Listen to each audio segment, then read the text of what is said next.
First way it learns I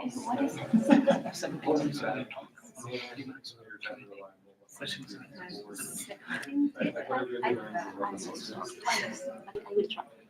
This actually, No, it's just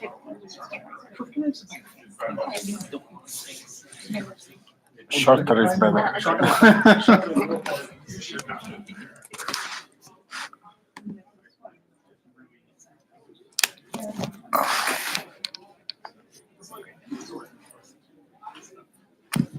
I have.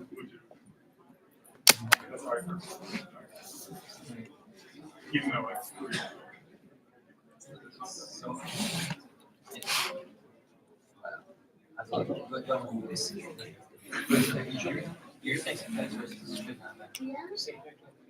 well, no, but that's like if you really want to get to the fun. Like it's too many ships. If your goal is to create human sources, or it was not and then you want to utilize the source. I've never met him in person, but I've Yes. So I was his first postdoc. He was the one who was the successor person. I do not work well. I guess that your first name is somewhere in this. So this is the first name actually. This is The idea was the first name. I think Passport is different. Multiple persona. No, but it's a smart thing. Which makes it easy. if you're going to speak enough, it's better. I mean, yeah, I mean, I guess the missing point is to incentivize people to. So you work with me around which I actually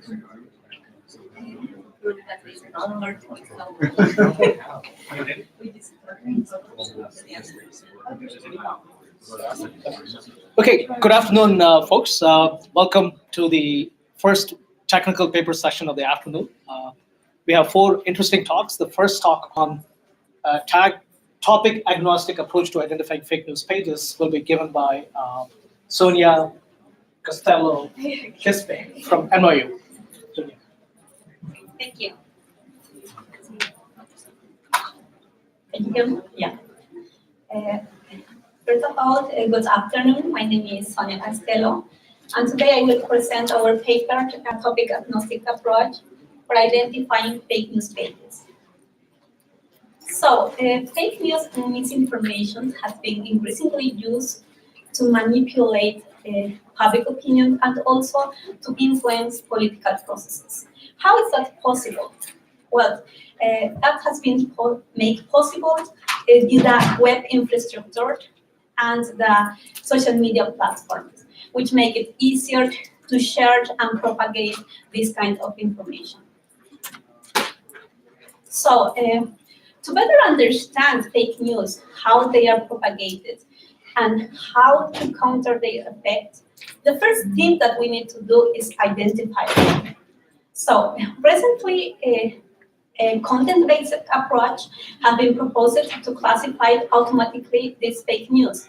However, there is a challenge for these approaches. This comes from the dynamic nature of the news. For example, as a new political event come up, the topic and the discourses change constantly, and thus a model trained in certain kind of information that come from a certain Islam time is likely to become ineffective in the future. So we address this challenge by proposing a topic agnostic classification strategy. Well, while exploring the fake news pages, we can observe some topic agnostic features, like the number of advertisements. And as we can see on the figure A and B, the fake news web pages not only have a large number of advertisements, but also have a populated layout. And also, if we can observe the headlines, it used to it's have a design that try to catch the reader attention. For example, they used to use words like "just in," "breaking news," "look at this," that kind of thing. For that reason, we decided to study this kind of features. Basically, we study the web markup features and the linguistic features. The linguistic features include morphological, psychological, and readability related. The first challenge for our approach is how to evaluate this topic agnostic approach, and specifically how to test the topic agnosticism aspect of this, right? There is a lot of data sets on the literature, but most of them are Twitter focused, and the few that are web focused are too small or have a narrow time span. So for that reason, we decided to create a new data set, which we call political news. And this new data set has been created using a crawler. So we crawled a list of known unreliable and reliable sites. At the end, we collect around 2 million of pages, but after that, we post-process the data to remove the web pages that are not related with politics. And also, we balance the data to have the same number of web pages per site. We also use two other data sets that have been used in other words, the Celebrity and US Election 2016. In this diagram, we can summarize our approach. We first do a feature extractions, then we do a feature selection to identify the relevant features, and finally we perform the classification. This is the topic agnostic features that we identified, the morphological, psychological, readability, and web markup features. First, we have the morphological features. The morphological features correspond to the frequency of morphological patterns in the text. We obtain these features through tag to part of the speech tagging, which assign to each word in the document into a category based on the context and the definitions of the word. We also have the psychological features. These features try to capture the percentage of semantic words in the text, right? To compute these features, we use a dictionary that has a list of semantic words that express some kinds of psychological processes like emotional concern, affectiveness, etc. Then we have the readability features. The readability features basically try to capture how easy or difficulty is to understand a text, right? To compute these features, we use some readability score, and also we compute some frequency of words, characters, and sentences in the text. And finally, we have the web markup features. This feature tries to capture the patterns that we have or that we can find in the web page layout. We include the number of advertisements that we can find in the web page, and also if the author name of the article is on the web page. We also include the different tag groups.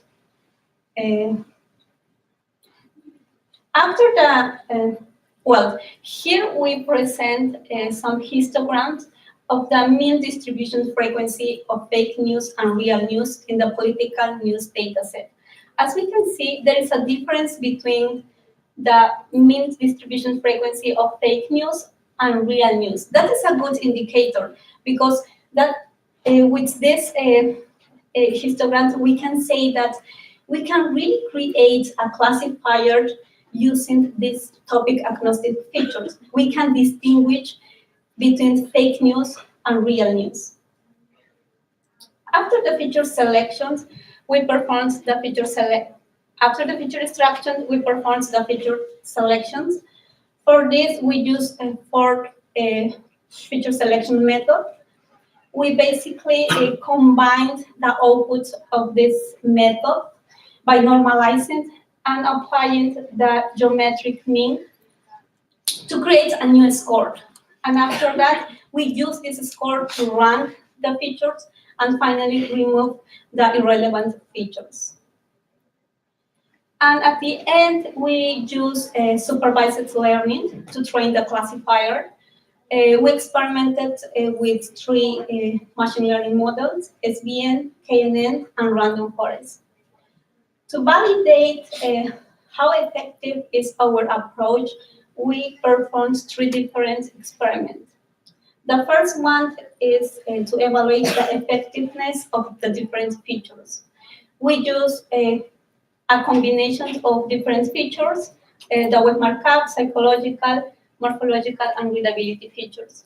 We also use the different data set that we presented before, and we also use the different news article representations. We have the headlines, the content, and the combination of both.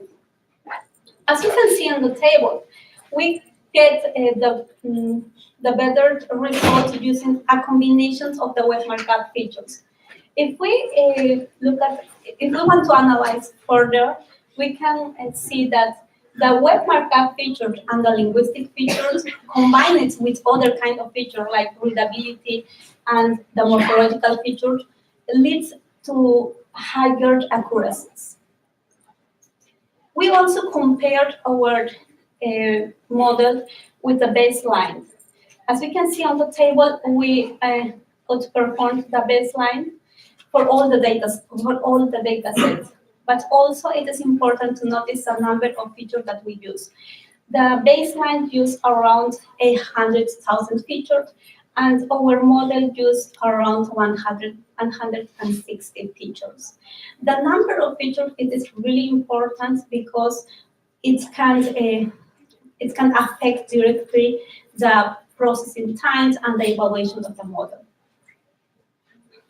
We also performed another experiment to evaluate the effectiveness over time.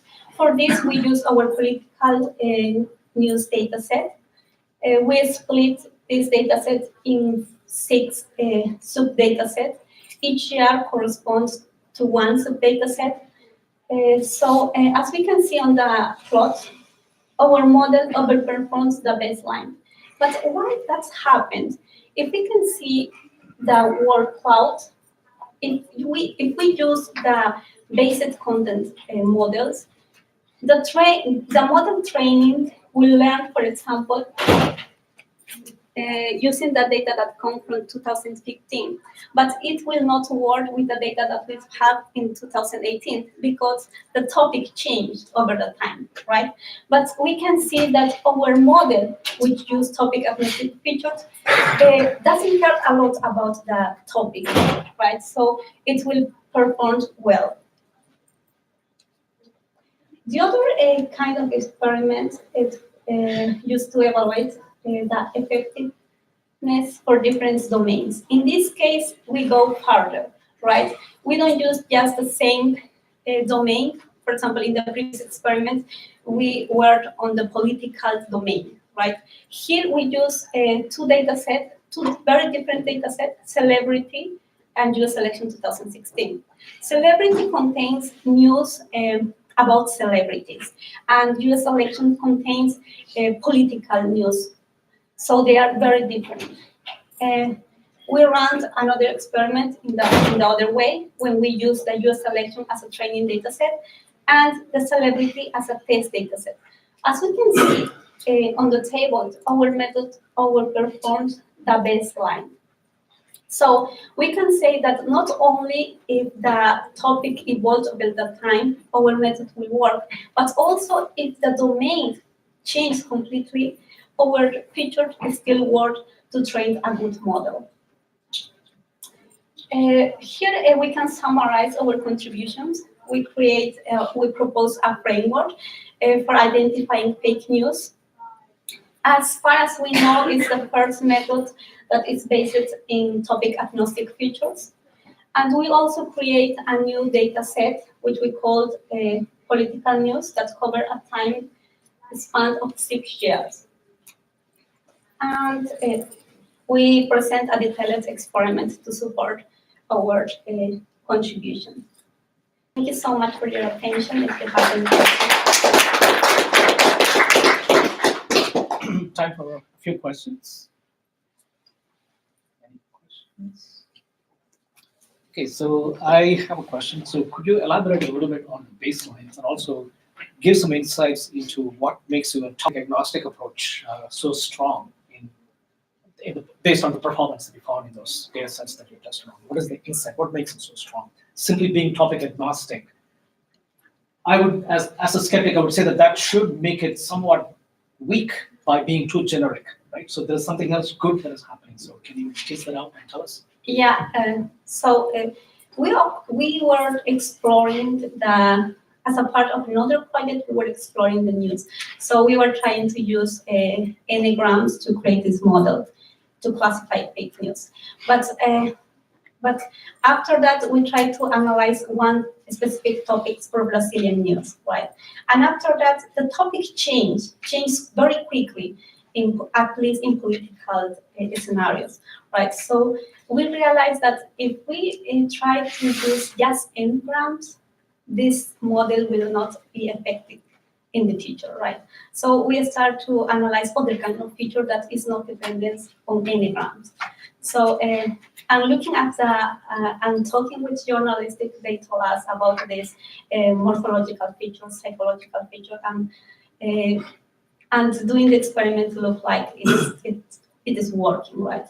But we really think that maybe we can improve the results if we try to, after use the topic agnostic classifier, try to use some kind of model based on content to maybe prune the results. Yes. Thank you. Any other questions? Last chance. Okay. Go ahead. Very interesting talk. Thank you. Perhaps I missed this, but could you elaborate on like what would happen if you actually what the lift would be if you add topic features into the non-topic agnostic features that you already have? You mean if you include, for example, the content features? Yeah, we did that kind of experiment that in some cases improve the accuracy, but if you check, for example, if you perform the effectiveness over time, the model will not have good results. So. Okay, thank you. So for just a specific time, the content information will improve your accuracy. That is why I was saying maybe after you use this topic agnostic classifier, you should use a content classifier to prove your results. Okay, so thank you, Sonia, for an interesting talk. Let's move on to Jonathan Spring. Yeah. Oh, okay.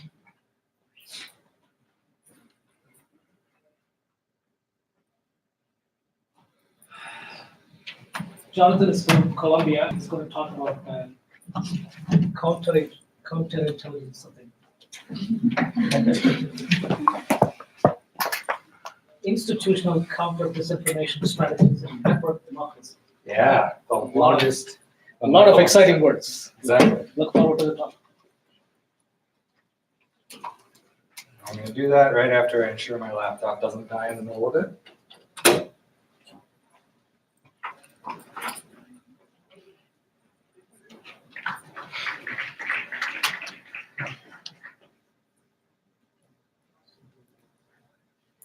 Oh, yes, okay.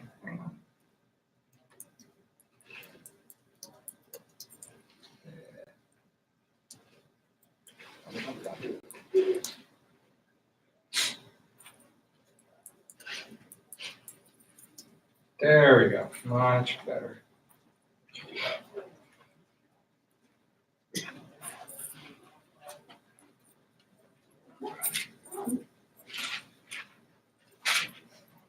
Yay, okay. So, hi everybody. I'm gonna talk today about the top level strategies that are possible to counter disinformation. Everybody in this room thinks that disinformation or misinformation should be a problem, and we're exploring techniques that are computational or political or social science or psychological to try to counter it. But I want to talk about sort of the high level view of how maybe we can put some of these pieces together.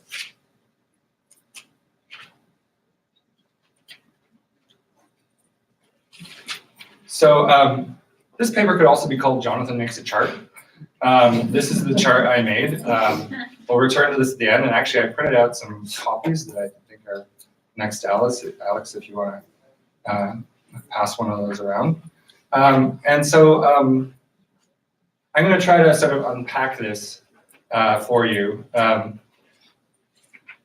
first, why did I pick this topic? Why institutions? Well, I believe that an organized response to disinformation requires institutions. Or maybe another way to say this would be to say that an organized, ongoing response is an institution, right?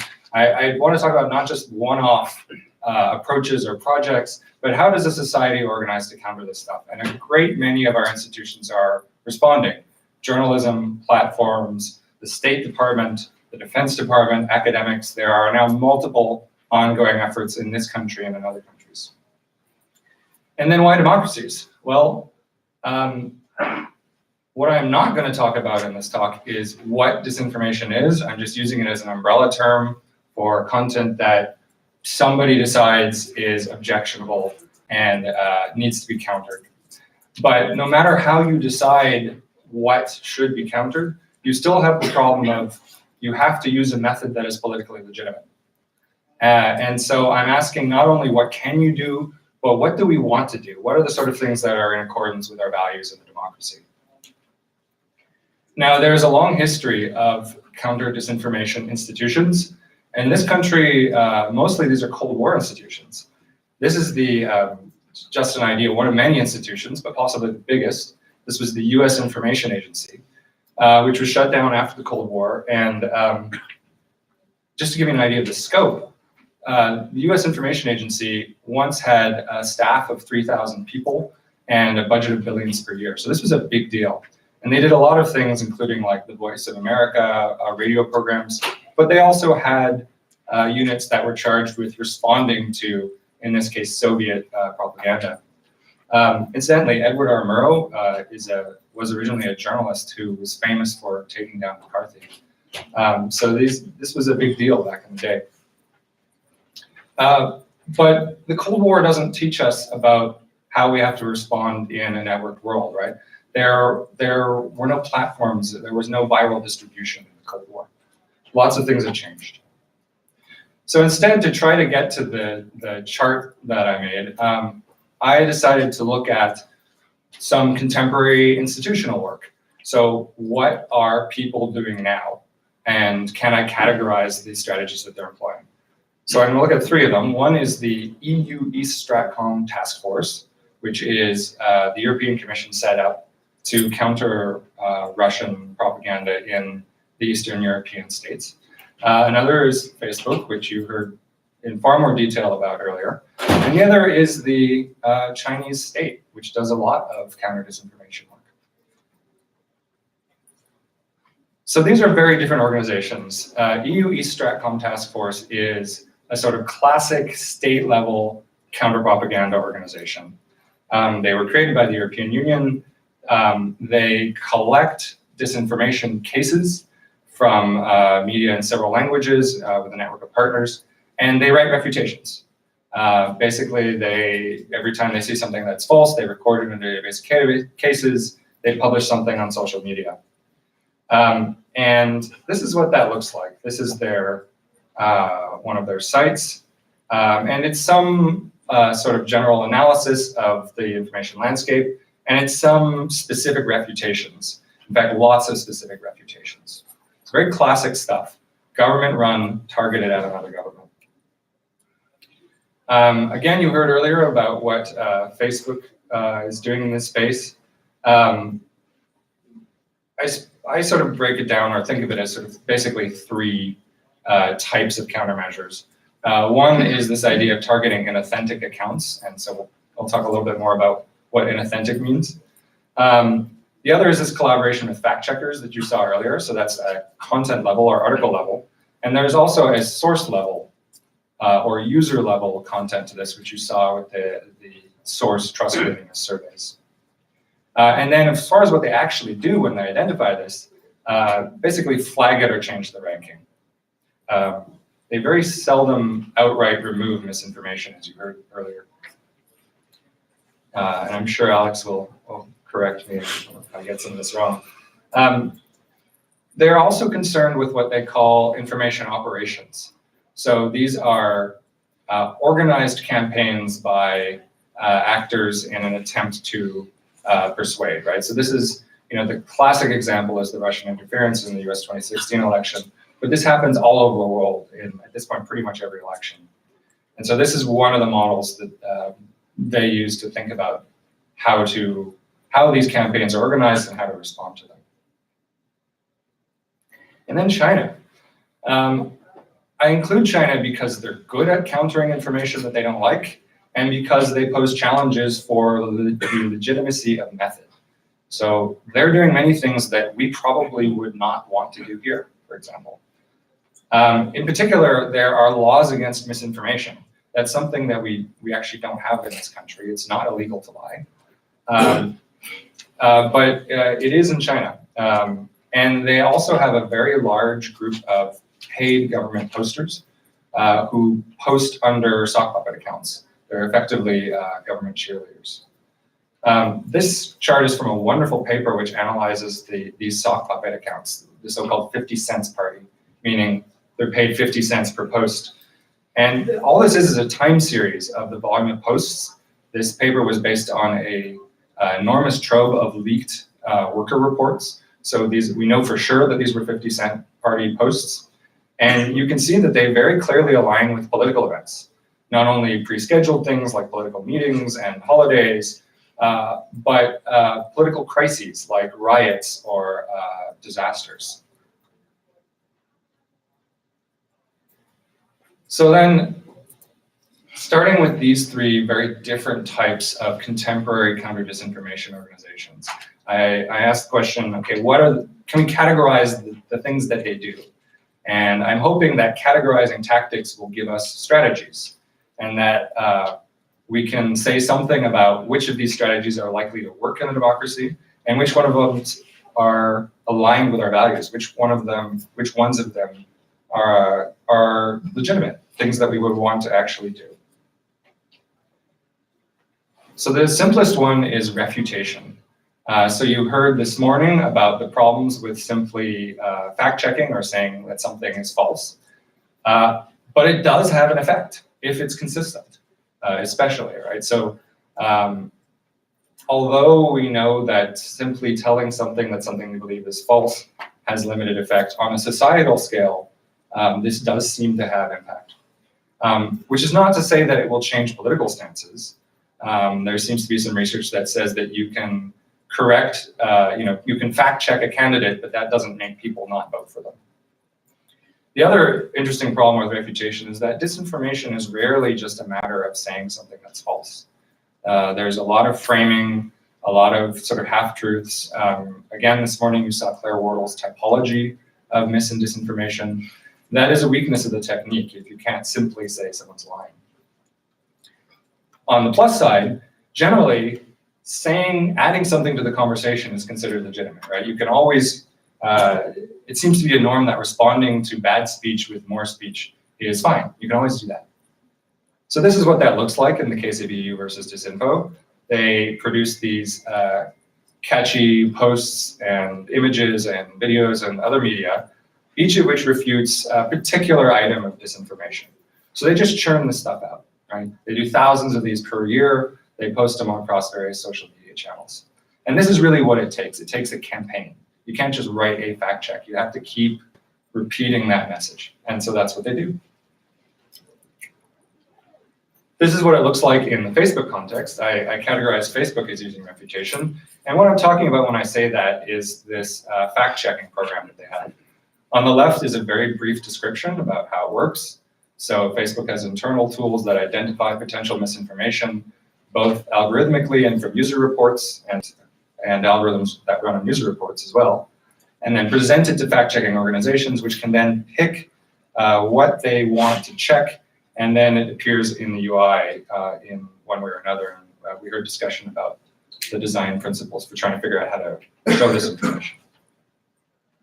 The other big strategy that Facebook is involved in is this phrase, coordinated inauthentic behavior, which has appeared on a lot of the public messaging. The idea here is that you're not punishing the content of a post, you are publishing the fact that something is hidden about it.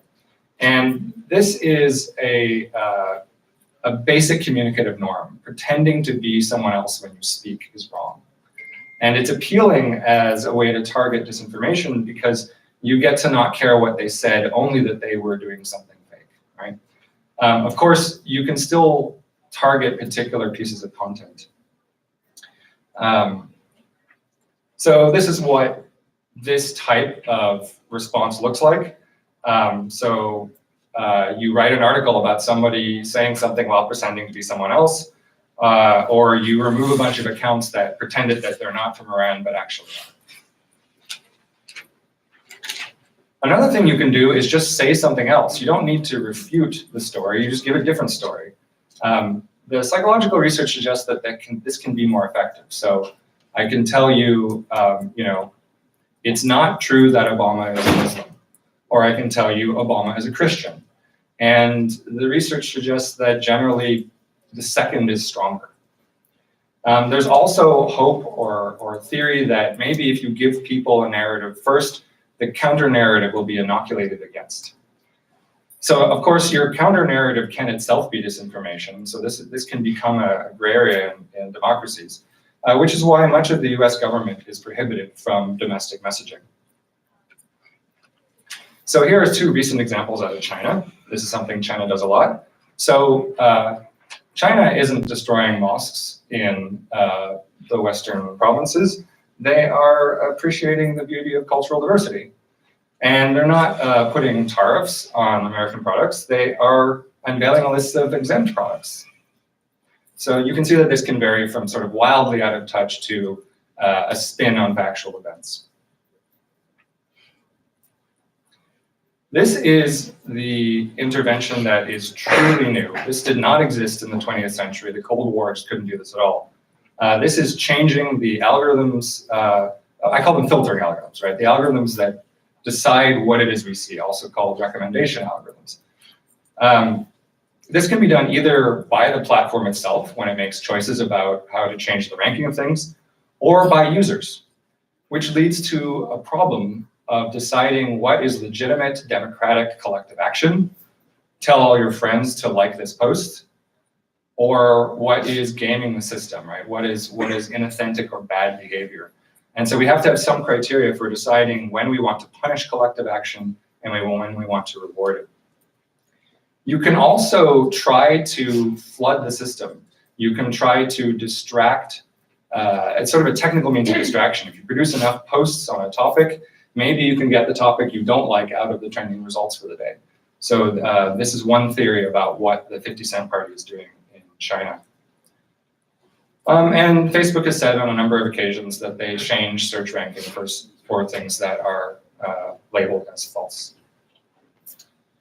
You can also just make laws against certain types of speech. So in the US, the Supreme Court says lying is not illegal, with certain exemptions for fraud and so forth. In Europe, they also recommended against trying to regulate misinformation per se. Germany, on the other hand, says that you can't post Nazi material and other types of hate speech. And China actually has a law which says that if an unlawful post they have, something that is misinformation according to their rules, is shared more than a certain number of times, you can go to jail, and people have gone to jail for this. So this is from an excellent longer paper on the Chinese situation, and you can see how this works, right? They are worried about, among other things, ideological chaos, and they will punish it with imprisonment. Here's the German case, and you can start to see the complexity of trying to identify what it is that should be removed. So in this case, Facebook had to remove, 1,704 complaints, 362 posts in the first 6 months of 2018, and most of them were for insult. And I'm not really sure what that category is. And this can be gamed as well, right? Because you can have a campaign to get content reported. But it can work in the sense of removing a narrow category of speech. Finally, straight up censorship. Generally considered suspect in a democracy. Also difficult to do in a pluralistic media system. It's very hard to make something just disappear from the public sphere. We have so many other options for distributing information right now, especially as we get into these private messaging systems. But even in private messaging systems, you can censor. So WeChat actually blocks certain words, phrases, and images. So here's a simple experiment by Citizen Lab where if you had China arrest human rights defenders in one sentence, those words were removed, but if you just send them individually, they were not. So it's actually censorship at the level of individual conversations. Probably something that most democracies would be hesitant to do. So putting it all together, here are these high-level strategies. And which one of them will work in a pluralistic regime, and which of those what we think about them, right? Whether we are willing to do these things in a democracy or not. Now, of course, this will vary based on the government and the context and the seriousness of the problem and so forth. But all of the pieces that we're talking about today, the fake news classifiers, the psychological research on persuasion, the issues around context and the politics of disinformation, all of it ultimately has to fit into some larger organizational strategy to have an effect. And I think basically these are the choices. Thank you.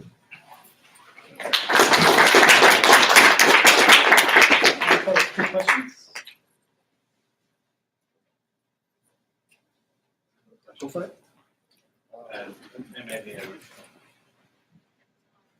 So obviously, really great talk. I guess there's a lot of different strategies that can be pursued by the different groups, and they have trade-offs, right? Have you thought about like the prerogative of like for any of the institutions going more draconian or like some of the stronger things versus like doing nothing and having the problem get worse?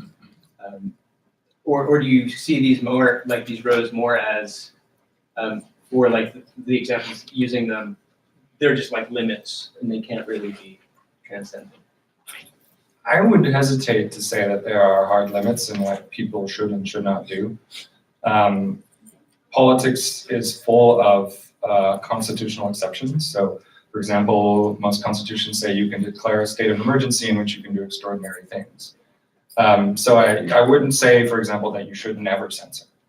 I can imagine cases where people's lives are at stake imminently, and in First Amendment law has such cases as well. But I've tried to sort of say something about generally how do we feel about this as a strategy. Other questions?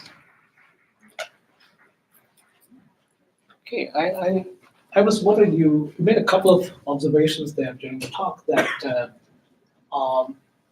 pointing out that something is questionable or false to varying degrees, etc. Like what we heard in the morning, you said in your context it is effective, and I was just wondering why it's such a huge difference in observations. Oh, why I said it works when this morning Miriam said it doesn't work? Yeah. I think that, well, maybe we're reading different papers, but I think also I'm taking a longer term view. So most of the research on the effectiveness is sort of one experiment. And indeed, if I tell you once that something is false, I'm going to have very little effect. But there seems to also be a strand of research that says that if you repeat it long enough and often enough, it does have some effects. The studies I'm thinking of are from Rand, actually. So the Rand people believe that this is the case. And of course, that's cited in the paper. I mean, so how does that reconcile with confirmation bias? People are well known to be subjective, right? So, for example, if I already have pre-existing beliefs, even if you tell me that what I'm reading or hearing or consuming is false, questionable, so what if I dig in? And this seems to sort of challenge that kind of conventional wisdom about confirmation bias. Yeah, I mean, I'm not sure what to tell you except to say that at the very least, I claim that it is widely believed that continually repeating a message will eventually have some effect. And as I said, there's a strand of research, but also if you just look at what organizations are actually doing, repeating that message has been a staple of propaganda and counter-propaganda for centuries. Thank you. Okay, let's thank Jonathan again for a great talk. Third talk is get the talk details out. So it's going to be on difference in health news from reliable and unreliable media by Samir Dunju, Main Udin Roni, and Nimul Hassan, and Main Udin Roni, excuse me.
Good afternoon, everyone. I am MD Mainuddin Rani, one of the authors of the paper I am presenting titled Differences in Health News from Reliable and Unreliable Media.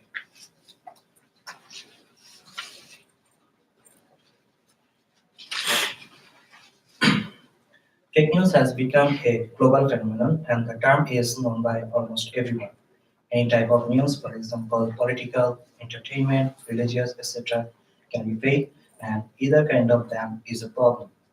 But in our work, we are focusing on a particular type of fake news that is related to health. Although fake health news is not new, with the advent of internet and social media sites, they are spreading faster and reaching to a larger audience. For example, of the 20 most shared articles on Facebook in 2016, with the word cancer in the headline, more than half of the reports were discredited by the doctors and health authorities. Moreover, CTR-based policies and automated bots in social media have intensified the overall problem, which is a concern for general people, because a study published in 2013 showed that 35% of US adults depends on internet to self-diagnose their medical condition, and information from the internet can be misleading or false. And health misinformation can also be critical, led to hazardous health condition. There has been a report in 2018 that reported that a measles outbreak in Europe due to lower immunization rate, which experts believe was the result of anti-vaccination campaigns caused by a false news about MMR vaccine. Moreover, health misinformation can damage the credibility of the healthcare providers and create a lack of trust in taking medicine, food, and vaccines. The problem is acute, but the actions against these are sparse. There are some reliable entities such as Health on the Net, FDA, NIH, snoops.com, etc. that regularly debunk health and medical related misinformation, but they are not enough considering the speedy production of unreliable health information. Researchers have started to address the fake news problem in general, but health disinformation is relatively unexplored area. There are some competition approaches to combat this malpractice, but their success was limited due to many reasons, and smaller dataset is one of them. Motivated by these limitations, in this study, we curated a list of reliable and unreliable media outlets that usually publish health-related news, and with the help of Facebook and other open sources library, we built a health-related news corpus. Then we analyzed the dataset from three different perspectives and identified some potential patterns that can differentiate the source of the health-related news articles. And to check the effectiveness of the patterns, we also built a supervised classification model. Data preparation. Our data preparation has two steps. One is media outlet selection and two is data collection. We collected a list of reliable and unreliable media outlets which are vetted by other trustworthy sources. Among 29 reliable outlets, 11 were certified by the Health on the Net, 8 from US government organizations, for example, CDC, NIH, NCBI, and 10 are from the most circulated broadcast mainstream media outlets, for example, CNN, NBC. For unreliable outlets, 14 are collected from misinformation debunking site snoops.com, and other 6 are common dubious outlets presented in the list curated by Dr. Melissa Ginger's Wikipedia and informationisbeautiful.net. Then we collected the Facebook posts of these outlets between January 1, 2015 to April 2, 2018 using Facebook Graph API. We extracted the news articles with metadata from the link we got from the Facebook post using a Python package named newspaper. As all the articles may not be related to health related, we filter out the articles based on the topic. And this step reduced the dataset size to around 27K, 18K from reliable outlets, and 9K from unreliable outlets. In the analysis part, we used the dataset and conducted content analysis to examine structural, topical, and semantic differences. A headline is the most important part of the news article. And according to American Press Institute and the Associated Press, 60% of people consume news reading the headline only. So in a structural analysis, we mainly focus on the techniques media outlets employ to construct the headline. Another study showed that a long headline results in significantly higher click-through rate than a short headline does. We observed that the average headline length of an article from the reliable outlets and unreliable outlets are 8.56 words and 12.13 words respectively. So on average, an unreliable outlet's headline has a higher chance of receiving more clicks or attention than a reliable outlet does.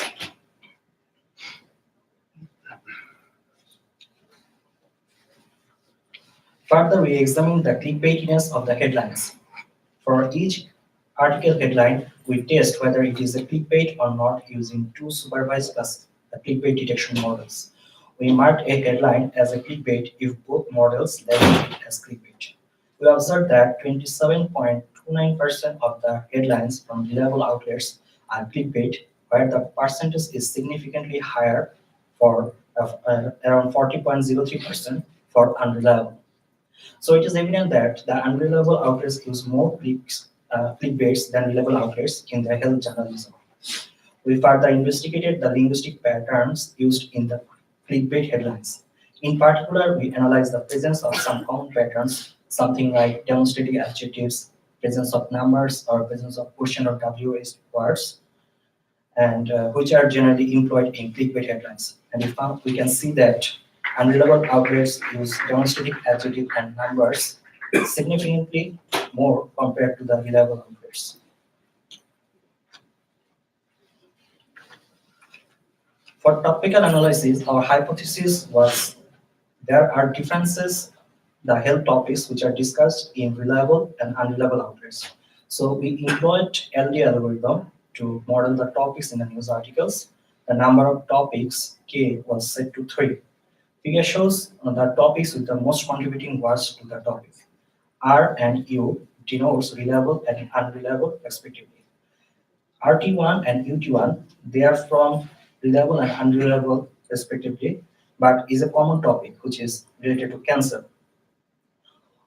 But although they are common topics, the associated words study, said,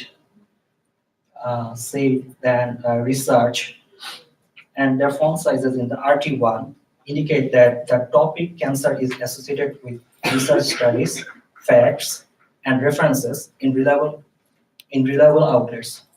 On the contrary, unreliable outlets have the words vaccine, autism, and risk in UT1, which suggests that the discussion regarding how vaccine put people under autism and cancer risk, which is an unverified claim generally propagated by the unreliable outlets. In addition to the topic modeling, we categorically analyze the article's topics using Google Cloud Natural Language API. Here the figure shows the top 10 topics in reliable and unreliable outlets. In case of the reliable, the distribution is significantly dominated by the health condition, the violet one. And on the other hand, in the case of unreliable outlets, percentage of nutrition and food are noticeable.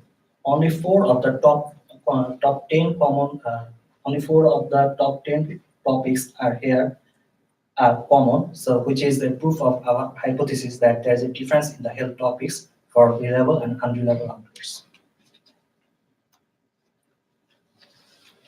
In semantic analysis, we focused on the efforts the outlets make to construct a logical and meaningful health news. Specifically, we consider to what extent the outlets use quotations and hyperlinks. Use of quotation and hyperlinks in a news article is associated with credibility. We use the Stanford quote annotator to identify the quotations in a news article. We found that the average number of quotations per article is 1 and 3 in unreliable and reliable outlets, respectively. This suggests that reliable outlet sourced articles are more credible than unreliable outlets. And for the hyperlinks, on average, a reliable outlet sourced article contains 8.4 hyperlinks, and unreliable outlet sourced article contains 6.8 hyperlinks.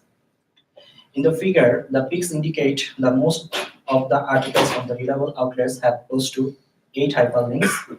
On the other hand, most of the unreliable outlet articles have less than 2 hyperlinks. This analysis again suggests that the reliable sourced articles are more credible than the unreliable one. In source classification, we have 2 steps. One is feature extraction and importance, and another one is classification. We selected 2 types of features. One is word feature, where we used most frequent 5,000 n-grams that are present in the body of the articles to build TF-IDF word features. We carefully removed any mention of the source of the article and author names from the features to ensure that our model is not learning the news outlet or author categorization. Next type of feature set is extracted features, which were extracted from the news articles following the analysis we have discussed before. And there are 10 such type of extracted features. To compare the effectiveness of the features, we measure the importance of each feature by training a random forest classifier with 50 estimators. Figure shows the importance of the 20 top most important features in the forest. And the black solid lines indicate the standard deviation of the important values.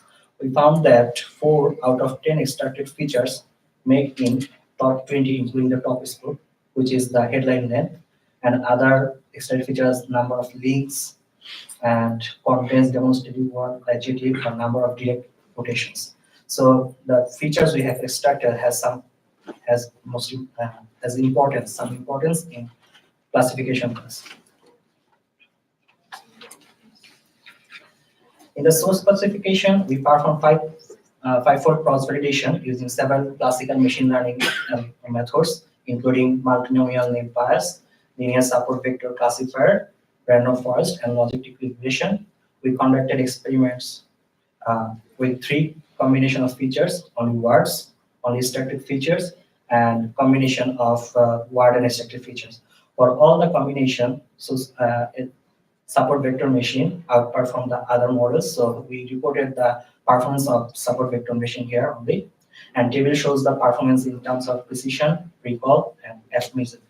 So feature set W outperforms feature set EF by larger margin, but the combination of the both feature sets improve the overall performance, which is around 96% FMIS. So in our task, we analyzed structural, topical, and semantic differences between articles from reliable and unreliable outlets. We identified some patterns that can potentially help classify articles of reliable outlets from the unreliable outlets. Our classification model showed better performance with the inclusion of the extracted patterns from the analysis. And in future, there are some limitations in our parts. We didn't incorporate the videos, the citation of the experts, the user reactions, and other metadata that can be influential in identifying the source classification. But in future, we want to incorporate this information also. So feel free to, if you have any other question of my research work, feel free to contact me in the following. Thank you. Time for some questions. From the audience. Okay, so let me begin by, I'm an optimist. Let me begin by asking this question. So, which aspect of your technique is specific to health informatics or health news in general? The data set is fully related to health news articles because we applied the topic analysis, and the news article which is not related to health category, we discarded them. So here the 27K articles all are related to health related. Yeah, so the real spirit of the question is if you wanted to take the lessons learned from this exercise and say apply that to politics or sports or something else, where fake news is a serious issue, or what would it take? Sorry, I didn't get that. So if you wanted to take these techniques, the essence of these techniques, and apply to other domains, do you think that's possible, or you have to start from I scratch? think it's possible, but we didn't apply it yet. But it's an interesting step to check this. I think. Any questions following that? Let me ask a very lighter question. You're talking about unreliable information, and that unreliable information is not necessarily wrong information or misinformation or disinformation, right? Yes, So are you but trying to make any distinction between that? actually we are trying to distinguish the articles that come from reliable source and unreliable source. But we didn't declare whether it is reliable, the article is reliable or unreliable. It's the categorization or classification of the source, actually. No, from utility point of view, it's more useful to know whether it has the right information or wrong information as opposed to. Yeah, this is our ultimate goal of the research, but we start with this is the starting point of the project.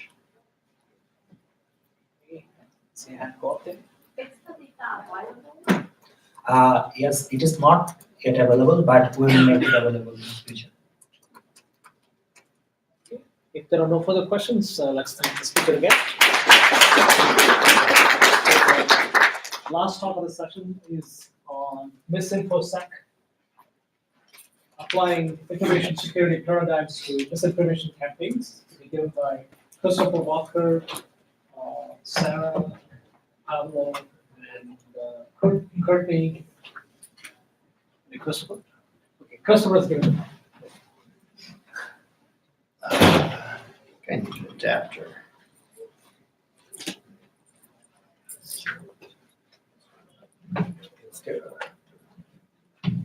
So what kind? Oh, I can blend by.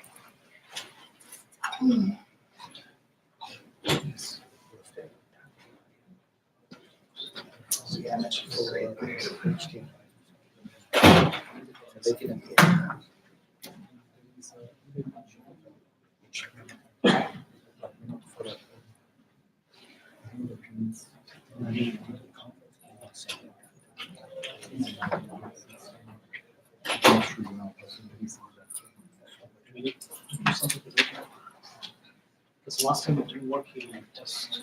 So the Gmail is going to this box. So This is correct. The cable is correct. coming over the HDMI. So in this case, it needs to have one. So that's.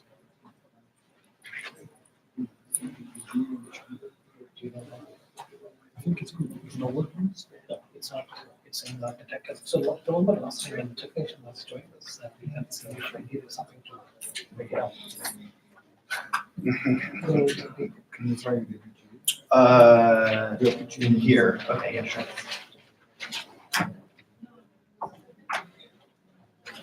There we go. Awesome. Beauty. So now I have to do something about mirroring. Okay. Right.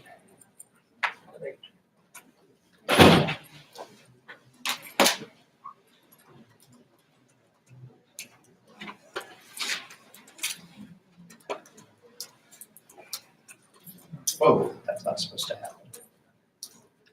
Oops.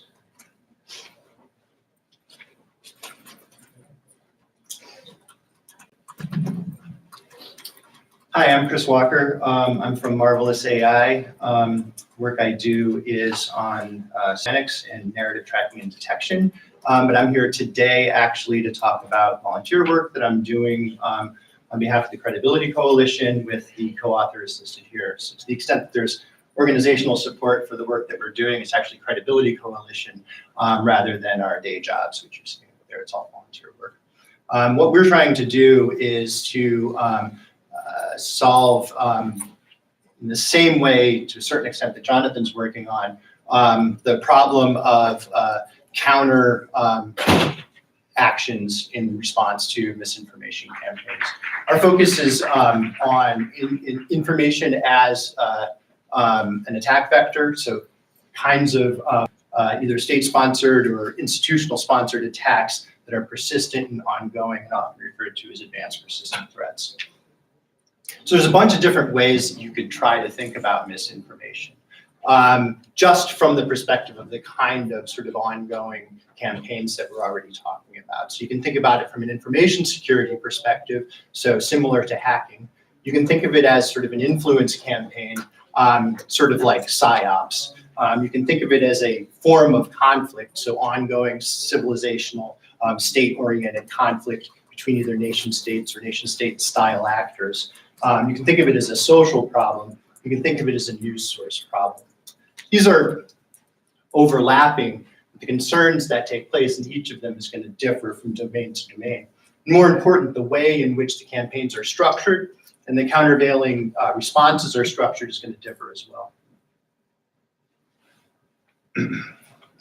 So just wanted to pause quickly. The misinformation talk is a good lead in here because it's the theme. I just wanted to pause quickly on this particular cartoon because I think it's illustrative of the problem space. So first of all, one thing to notice is that the attacker in misinformation cases has a goal and measurable outcomes. So they know what they're trying to accomplish and they can measure those things more or less by tracking how their campaign is working online. Second, old attacks become effective again if you neutralize defenses against them. This is a really actually cost-effective way to redeploy existing attacks that are well known and well understood, save you significantly in the R&D space, and actually trying to figure out what kinds of attacks you're going to deploy. Vectors are cognitive, so the humans are the target and the platform. So the space that we're operating in is actually a psychological space. It's not a technical space. That's an important distinction because the things that we're trying to change are human minds. It's asymmetrically favorable to attackers. So not only do they know what they're trying to do, but they know that they're doing it. And they have a rough idea of what goals they're trying to accomplish. You can't necessarily always see them. Defenders don't even know they're in the game sometimes. Humorous image-based counters like this, as we saw in other talks, are actually quite effective. So you can think of things like webcomics, the kinds of memes that we were looking at as refutations, or the other kinds of things that you might want to use to establish narratives to inoculate a population against potential attacks. This kind of an approach is actually really helpful because it's compact, it gets to the point, and it's sort of it's easy to digest and disseminate. Oh, and finally, the enemy is probably some faceless troll in a hoodie. So similarly, I wanted to abstract away on the question of what we're talking about. What we're talking about are misleading attacks on populations that are designed in order to change their mind or attitudes or behaviors about certain ranges of phenomena. The question of whether or not the carriers are intentionally spreading that information or whether the information is true or not true is significantly less important than the fact that an attack is taking place. They have objectives and they're spreading information in pursuance of those objectives. So we're particularly interested in those events more than we're interested in sort of particular contents or networks. So this sort of reinforces the idea that there's a significant asymmetry. If you think about the way that people, so either guardians or threat actors are engaging in this space, they have to engage it from a particular point of view. From the attackers, they start by deciding what they're trying to do. So they're thinking about things in the context of the campaign right from the beginning. Then what they're doing is they're engaging in incidents. A lot of those are opportunistic, but the point is that they are in the context of a campaign where they've established their goals and are starting to establish their methodologies. Out of those incidents, stories, and associated with those stories are artifacts. And you can think of artifacts as being tweets, Facebook posts, WhatsApp messages, all of those kinds of things. They're sort of floating around. They're individual leaf nodes in that content space, and they're reflective of the move up the pyramid. You notice that defenders have to access this through artifacts and completely reconstruct the entire space on their own. So even knowing that they're in the game requires a significant amount of analysis that the attackers don't have to engage in. Here's a couple of examples of artifacts. You'll see that there's a whole bunch of things going on here that sort of tease out the misinformation isn't just lying or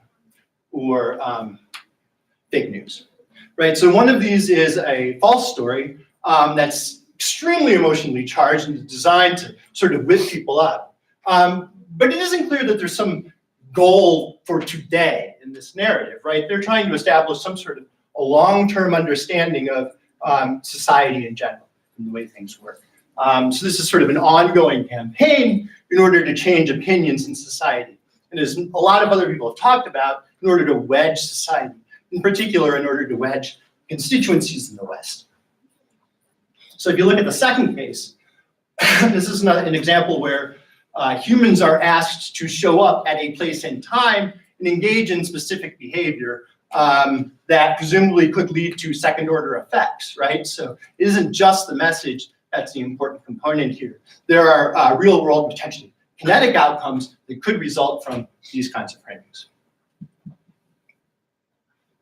So what we really need to do in this space is work together.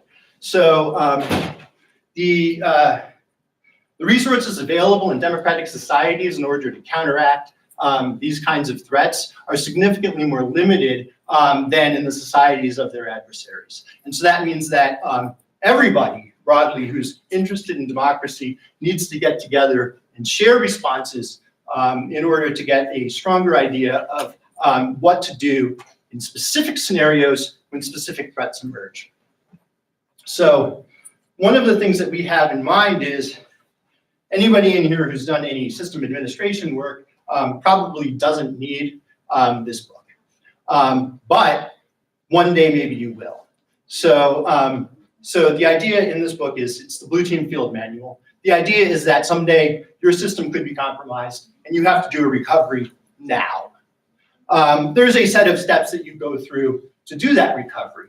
And so the question is, are there instances that are well enough understood and consistent enough that the types of responses that institutional actors should engage in are consistent from scenario to scenario? So our thesis is that the information security space has tools of this type, and that actually to think of this problem in that space is the best way to pursue those solutions. So one thing to notice is that the domain is, somebody mind grabbing me a glass of water, is that the information space, the InfoSec space is already cognitive. So one of the important things to think about here is that most hacks are actually attacks on human beings already. Thank you very much.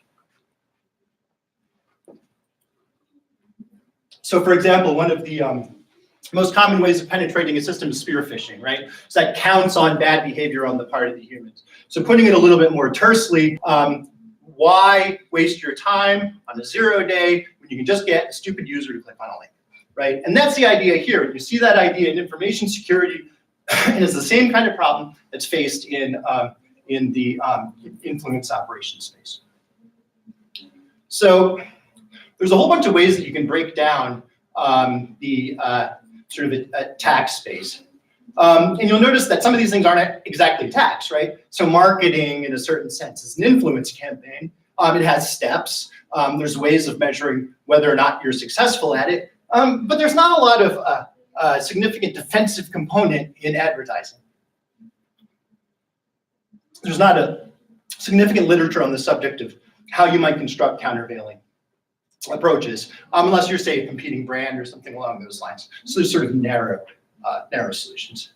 But the main point here is that the range of stages in the attack kill chain actually varies from model to model. And so at the very least, you need to be precise about which model you're choosing so that you can fit everything into the framework. Long story short, we settled on a variant of the cyber kill chain.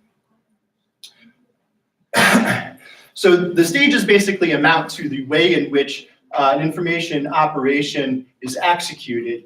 So the first few steps are, I want to figure out what my target is like. In the information space, that amounts to what kind of information do they have, what's the OS, what are maybe some of the psychological profiles of the users and those kinds of things. What's the best way for me to get into this system? You can imagine that in the influence operation space, the metaphor is really similar. So how do I establish credibility within a particular social network? What kinds of things do I need to do in order to build an audience? How can I trick people into thinking I'm already part of their audience? And so on and so forth. So the specific framework that we decided to try to squeeze everything into is this MITRE attack framework, largely because it's stage-based, but also because it has a really good framework for getting as close as possible to something like this Blue Team Field Manual. And so the idea is, because everything's sort of laid out in terms of where your system is compromised, you can take a very specific tactic, technique, or procedure, drill down into that TTP, and then get a better understanding of how others in the community have historically mitigated or ameliorated the threat associated with that particular vector of attack.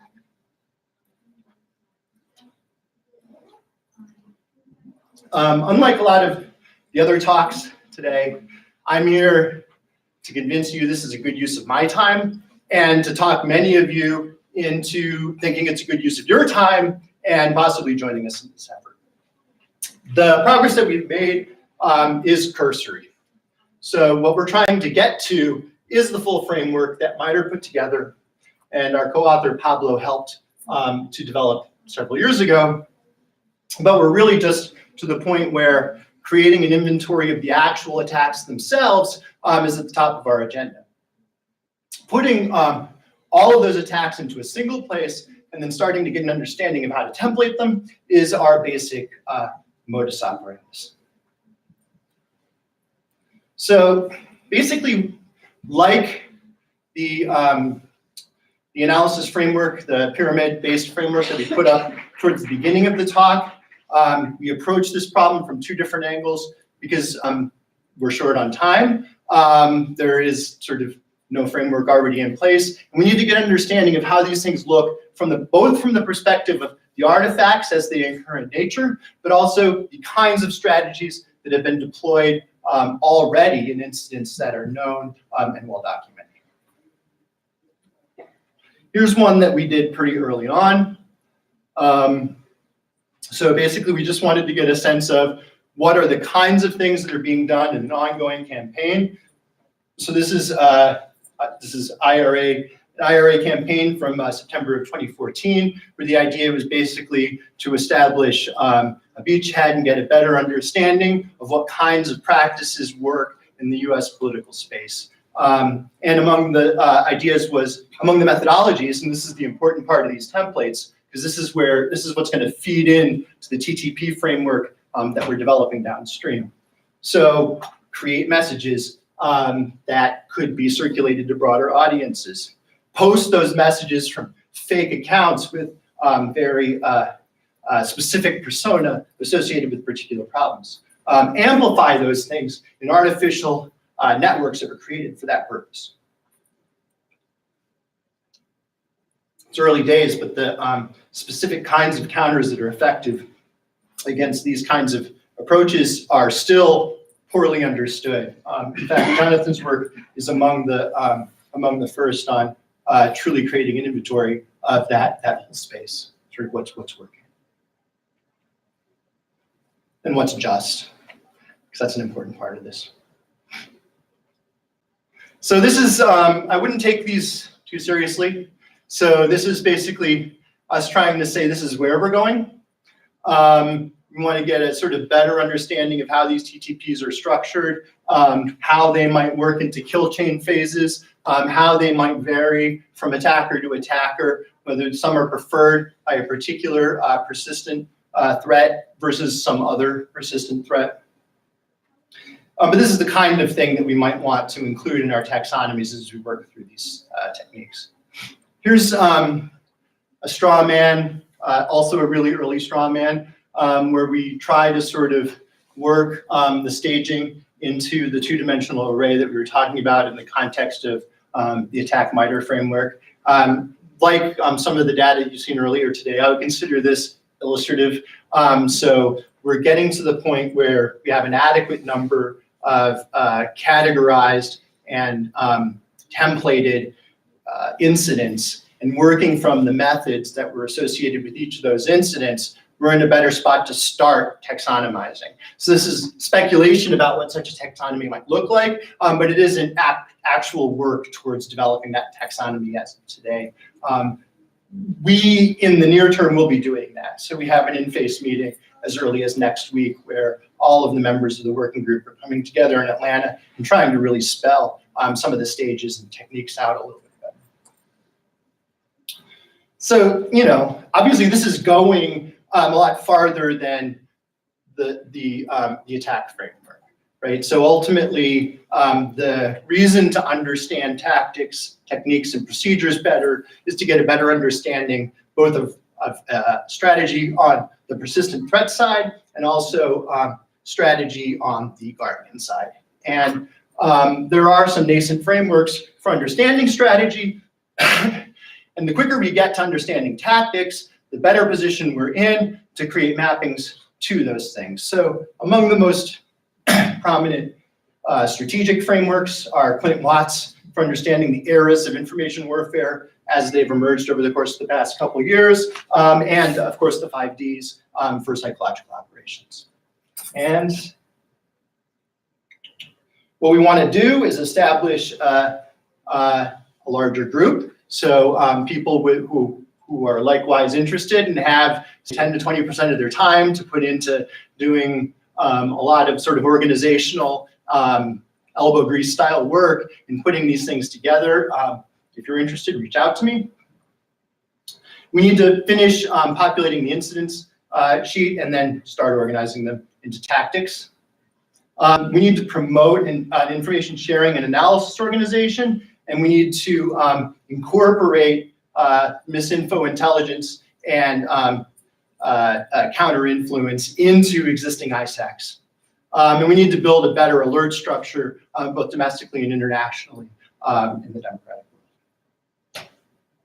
world. So this is who we are. As you can see from the first slide, we come from all walks of life. So military people, commercial people, government people, academics, all working together to sort of solve this problem under the framework of the Credibility Coalition. And this is how you can get hold of us. And that's it. Thank you. Questions? No, go ahead. So I very much agree with your sentiment that InfoSec is a great point of view, is a great way to look into misinformation.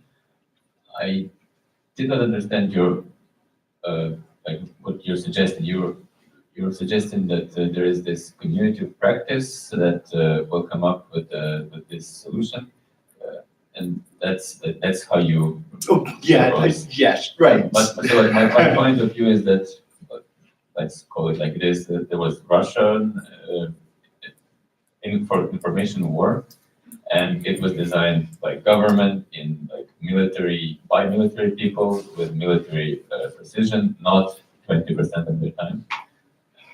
Isn't that something that should be done by professionals? Right. I mean, this is the age we live in. That's a tough question. I mean, I don't mean to be flippant, but there are the things that are happening that we're not seeing. Yeah, I hope those are happening. There's the things that we can control. This is among those for me. So I mean, I guess that's the best I can say. I wasn't I probably sounded insulting, but I wasn't. It wasn't meant like that. I was. No, I don't know any information that is being done. Or I really don't know. I'm not from this country, so is this something that it's tough for the reasons that Jonathan outlined. So democracies are gun shy in this space. There's a bunch of stuff about the way the US government operates that has nothing to do with misinformation, that's extremely restrictive in the way that US government employees can promote their own activities. And this isn't the US government, this is their own activities. And that stuff hasn't been worked out at a societal level. It's really difficult to figure out how those conversations take place at a policy level right now, given the political environment. But I couldn't agree more. Those are the kinds of things that are policy questions are maybe decided about. This is like a discussion point, but that's.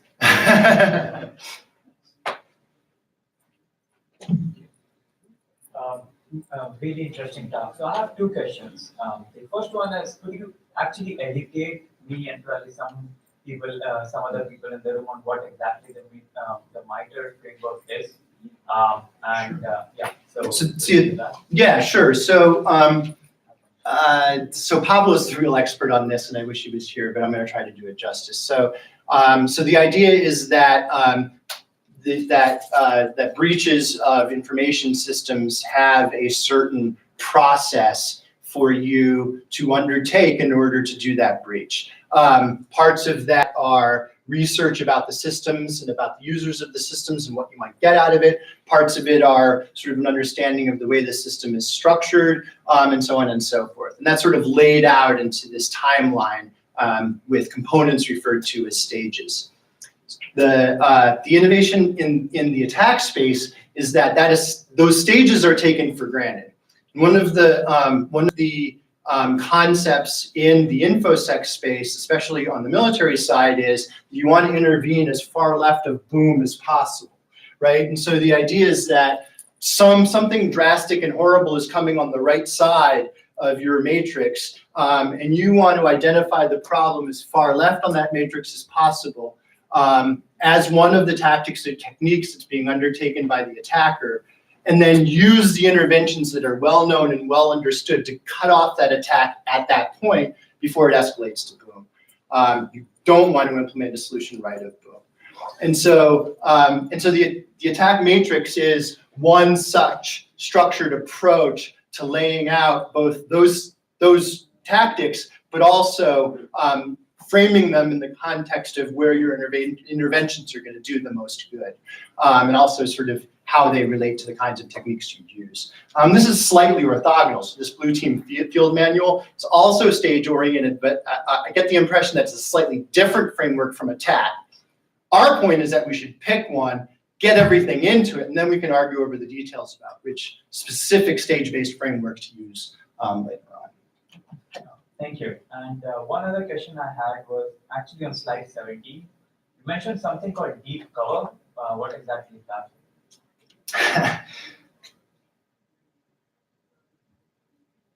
The last row. So. Oh, I don't know. The asset that was in the NRA. This is the example I can think of. I can't think of her name right now. So, I don't know the intelligence community well enough to know, who's playing for whom, but that would be the kind of example that we're talking about. If there are no further questions, let's thank the speaker again.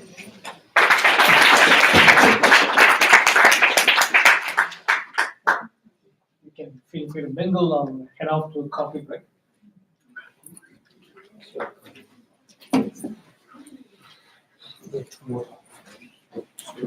How are you? Good. How you doing? Just- Nice to meet you. Oh, how about that? I worked with you guys years ago. I worked on ACE. So it's one of the LLC. Sure.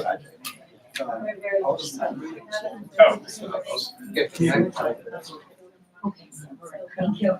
Great, yeah. I want to talk to you in the context of my day job as well. I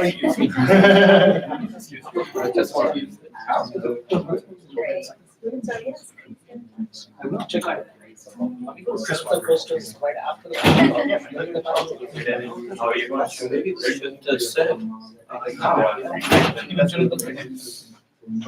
People distract people. Let's just do it after. Okay, we set it after the conference.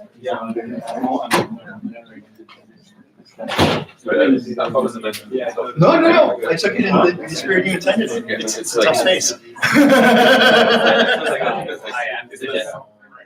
so those that like your touch. So I'm a I wanted to hear and this.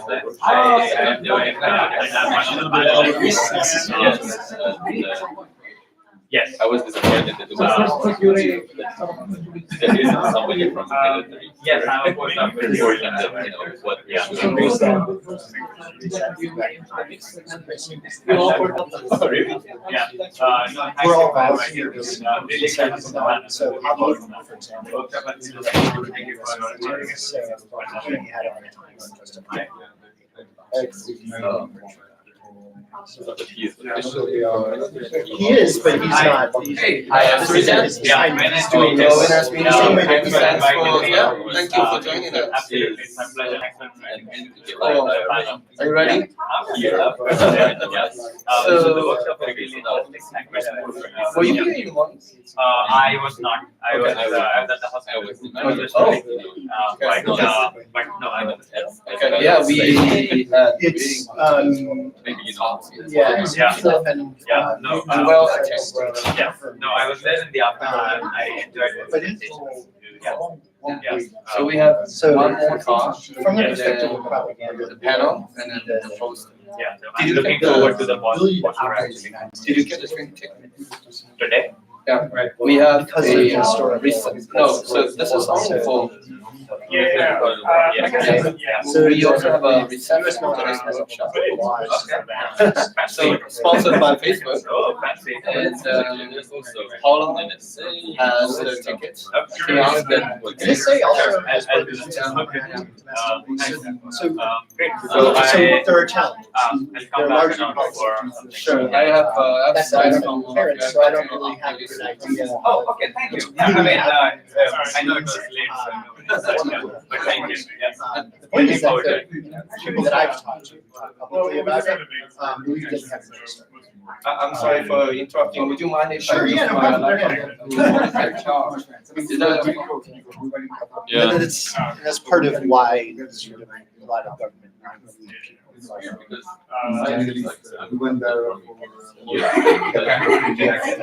I would think US has figured out way before the Russians just outside. Yeah, so if you just, I know, send out they, the circulated. maybe not online, but information propaganda, it was figured out. We have It's my time. Not forget. You can take the offer, One of the official documents. but yeah, I mean, That was to make sure to run through, to make sure that all the movies make it into the stuff. Right. So that's part of it, like information controlled into this information. Hi, It was figured out and you had it. I'm a postdoc at Stanford. Your name sounds very familiar. I'm one of the panelists. Excellent. Yeah, so I just wanted to come and say hi. Yeah. Yes, Yeah. I agree. No, of course, it's my pleasure. Thanks for inviting me. Yeah. So he's the chair of the Yes. panel. Yes, yeah. Excellent. I just wanted to say hi. Yeah, Sure, thank you. Yeah, But, sorry, because I feel that your career is. sure. All right, okay, yes. It's like the most common last name in India. It essentially means man or like male. So So it's funny because I feel like. have you ever met this Kumar? Which Yeah. contest was it? Right, yeah. Wherever. From India, yeah. Near Calcutta. So Central Asia, yeah. I've never been to a conversation of operation. Close and The culture, closest close thing. food. Yeah. Yeah, from this close similar southern part of India. Yeah. My wife was close to India to study yoga. Oh.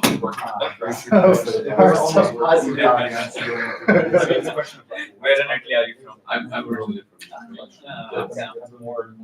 like, I think, so the guys can grab a lot of stuff, but the Russians. I know US. Yeah. Like from the I met several people from there. always very touched, Some people were attending. they would never do this. And also I'm going there for last few seminars. This July. Things like this make it Couple of months. Sorry. No, it's not. Disinformation, malicious behavior, online bad behavior. It's the All the stuff that I very clear, so you know what they're intending. If you have the CIA, you know. I was unfortunately in the morning I was at the hospital. So I'm okay. I can take an injection. I fell down the stairs. So yeah, okay now. But I came in the afternoon. So yeah. So. But the workshop was super amazing. So I really enjoyed it. What's So far. Yeah. Build. And there are, I was actually at the hospital looking through the live stream. That was a lot. So that is so good, yeah, that was super innovative, I like that. If you want to do it in the future, it's really straightforward. Okay. And do it with a regular laptop. Yeah, okay, I'll try it next time. Yeah, It's very easy, very easy. Nice. We organized a workshop yesterday, called cyber safety workshop. We didn't do this, but I really like this idea. What did you say? We had a peak of 80 people at the time. That was our peak in the morning. Yeah. 80 people were watching. Ah. That was our peak. But you know one of them.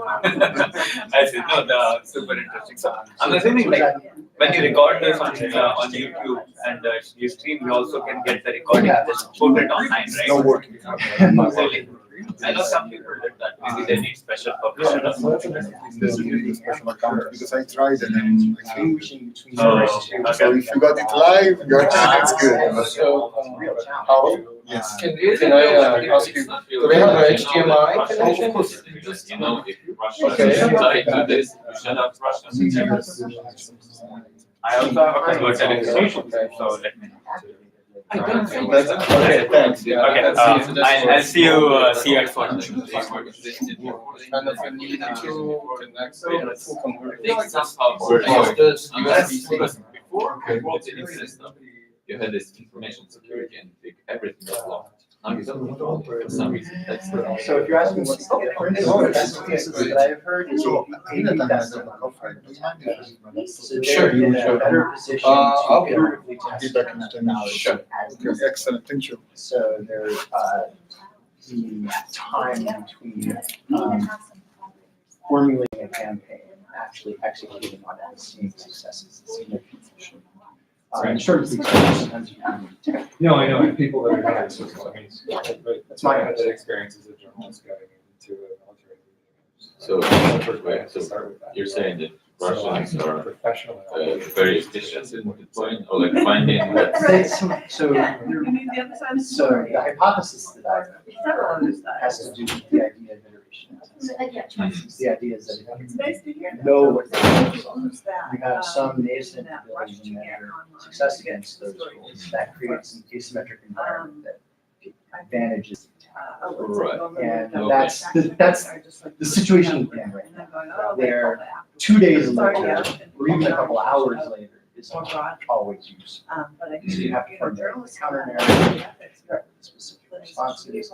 That's part of the argument that we're making here. Well, they're just, Is that yeah, there's just cases cases that are autonomic, behaving autonomically, then you can start to make it for a very long time. Yeah, they've always said they don't own the company. That's my sense. They're just a Yeah, well, yeah. It has to Well, be that's been framed. their in own. that I know, sense I know. where We know how to respond to Very something, revealing. we merely do it and now, because we're not. Okay, but so like, do you think This before the whole premise of the workshop is misinformation, texting, fake news? Why do you care what? How is that into your, We're a media company. is it a solution? Want it or not. So Not today. I think it's, Yeah. no, it's not today. Yeah. In the sense that you wouldn't, That was, you wouldn't be able to use the same kinds of stage frameworks at play in the post-sec in the early days of those. Right, so it's constellations of facts about what kinds of things people are trying to do. Just a local. Oh, sorry. But over time, Actually, more information on how to do certain kinds Thank of you. attacks or certain kinds of defenses for success, we were able to build that matrix out. So, yeah, a lot of people are very hungry for something that's going to in time for 2020. But I I'm love thinking it. a little bit I love more it. sort of longer time horizon in terms of, Different this things is a learning threat every that day. will be here We've had indefinitely. an And there need to be significant. Never asked, but it is. People respond. All institutional responses at all levels. Yes. It's not all. Right. There is a- Okay, so that's what I was hoping to hear. Yeah, it's the disappointing part is where we are. Yeah. Right, that's, No, and, they're- you know, everybody's Saying disappointed. that it's real deal or not. Okay, I mean, But It there is is what it is, days then. when people would also back Yeah. up. Like, okay, now show me something. thanks, I thought it was like Or just say it. and one of the try best to talks. still- Oh, my pleasure, thank you, I really appreciate it. You should, Online, you get- we get together on Thursday. Because you have to just I'm not, I don't live here. I live in Germany. Sure, it's always an international effort. Actually, I was like, when the war in Ukraine started, I was thinking, okay, what can I do? I've seen all these bots and all that stuff, so it's very clear, like when you just look at the thing, you just know that Yeah, that's, it's like, if someone that's gives you a really good Russian. story, I'm like. And I was thinking, well, what can I do? Like a computer geek, whatever. I can do something. Puts a headline on it. And then it looks like it's just so much Oh, work. God, that's Like, a perennial. me alone, Yeah. I can't even start making that. And if I do, I'm really afraid. Yeah. So So it's. maybe I'll. Here. Do you like just go like Yeah, connect online? So just contact me. And we have a Slack channel. We work under the rubric of the Credibility Coalition, which is it's largely US, not entirely US. Any chance is still the next speaker here? No? Which credibility in journalism. So it's got a broad swath of working groups around those topics. And we're in one of the groups, which is just running towards this. And the broader coalition meets once a week to talk about just how the environment misinformation. Yeah. So they have, for example, a health disability. Yeah. Why Yeah. and our mission. So another angle, I work at a company. I recently invested in I guess it's a fact checking tool, Fact Mata. I don't know if you've heard about it. It's one with startup. So they are a startup. They're trying to figure out, well, where do they go from? Maybe we can figure out fake news, but how do we go from there? How would something like that, I guess, a startup that is officially has a goal of solving this, can collaborate with an initiative like this? Is there? So that's I'm CTO of exactly such a company. Oh, really? So just engaging. Like Marvel? Yeah, that's what you do, like fact checking. No, but it's in this space. Mm. So what we're interested in is online narratives, and so how do sort of emotionally charged But also I would or cognitively loaded messaging, how does that spread through both social media and through the headline space online? So that we have a particular focus on elections. Mm. So it's much narrower. Okay. So, but you work in this group as a volunteer, so what you're saying is that that company would do whatever they do, but they will contribute as. Well, for example, like I spend about 20% of my time on the Credibility Coalition work. Okay. Ultimately, that's paid for. I see, okay. Cool. Yeah, my pleasure. Nice meeting you.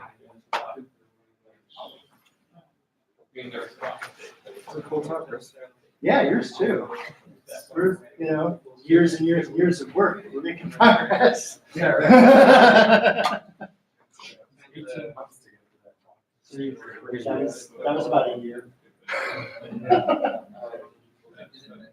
I want to see a demo of your. Oh, sure. Better, no. Yeah. So honestly, No, you're less impressive than the question you were asking me earlier. Is there something? I think what happened here, how is very vital. We're doing the. Assumption, yeah, actually, Here's gonna give a demo of this. Okay.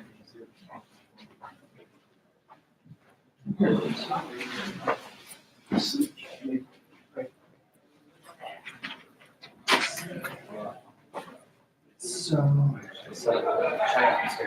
Just try it. Oh. She's finished.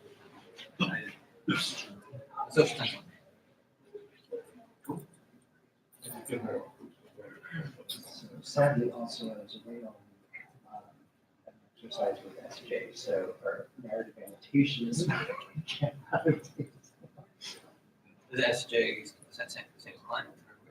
Sarah Jane. Oh, Sarah Jane, okay, there's two SJs, I've never heard of all that. So. Who's the rest? Well, what's his name? In Boston.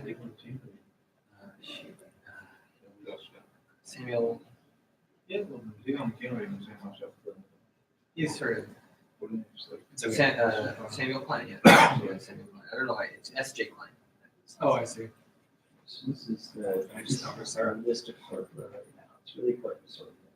So the idea is it resets some collection of records and it just dumps all of that data. It's the definition of the market is. So future, so this is probably going to top one of the ways.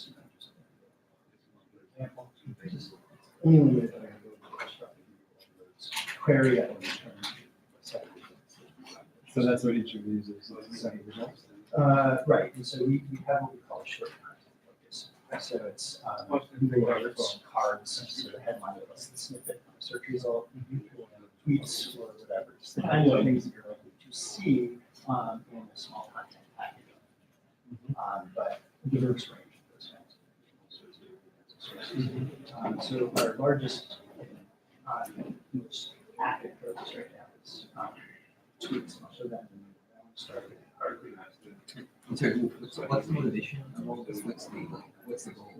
What we want to do is create a tracking mechanism that will allow you, very easily, post top after the 2020 elections, to do some of the in-depth study of the spread of positive narratives that mount the candidates through various types of so with this view is the primary view for a Harvard data set, which is a specific set of queries associated with about 1,000 queries, the names of the candidates, and a specific site. So we chose a set of sites that are considered to be mainstream news, and specifically targeting these sites. So hang on, what makes this the Harvard? It's for Media Cloud people. Is it Media Cloud? Media Cloud MIT. Media Cloud is Media Cloud is the previous source for consumers.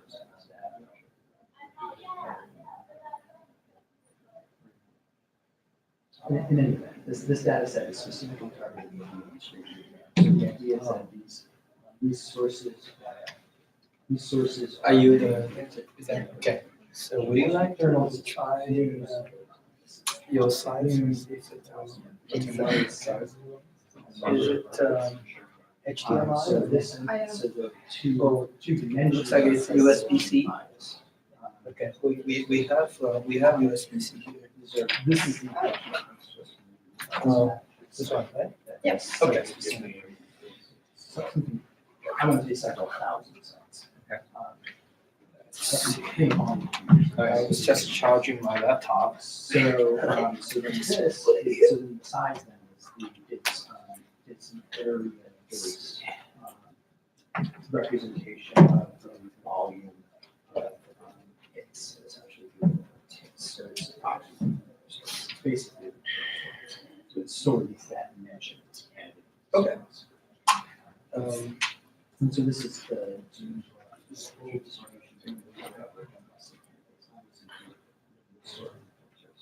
Sorry, that mentioned which candidate? list of 30. Oh, any candidate. And so here I filtered on Terrace is the distribution of Terrace. These are the articles that You are used to this kind of view. Also. Okay, so this is what I see. So how do I pronounce your name? Articles. So this is the Ludwig. Yeah. Last name? Giovanni.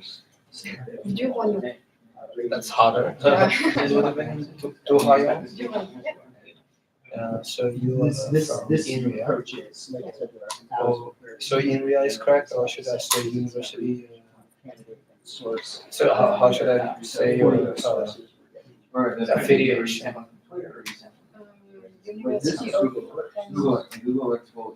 University of If I believe that their coverage, if I do Right. chronological University search of Rennes. and do site-specific Okay. search, it's given. It's a French university. I know Google to find out. Do you Doesn't work give with me multiple? Doesn't give me Are you a student Oh, or no, it's more researcher? like, I know the title, nothing. Yeah, Joanna is my supervisor. Okay, so you're Not the teaching title, student? but the article. Okay. It's possible. Do the bands, can you say that again? No, Giovanni.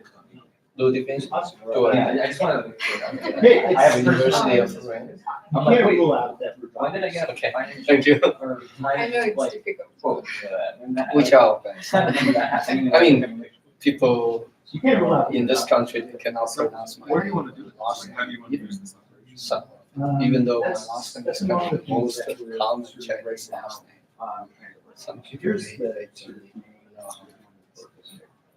so you've got a bunch of so you need to do, okay. so you've got Russian sites, you've got written Do you have a poster? What we are gonna do is we just use these walls and we'll set it up after the panel. Did you also get the drink tickets? No, not that one. There, that's right. I'm a bit afraid of this Chinese person. I don't understand. Okay, we can try to, I mean, I think people will understand if you just ask them to repeat, or if you prefer, we can also repeat a question for you if you want.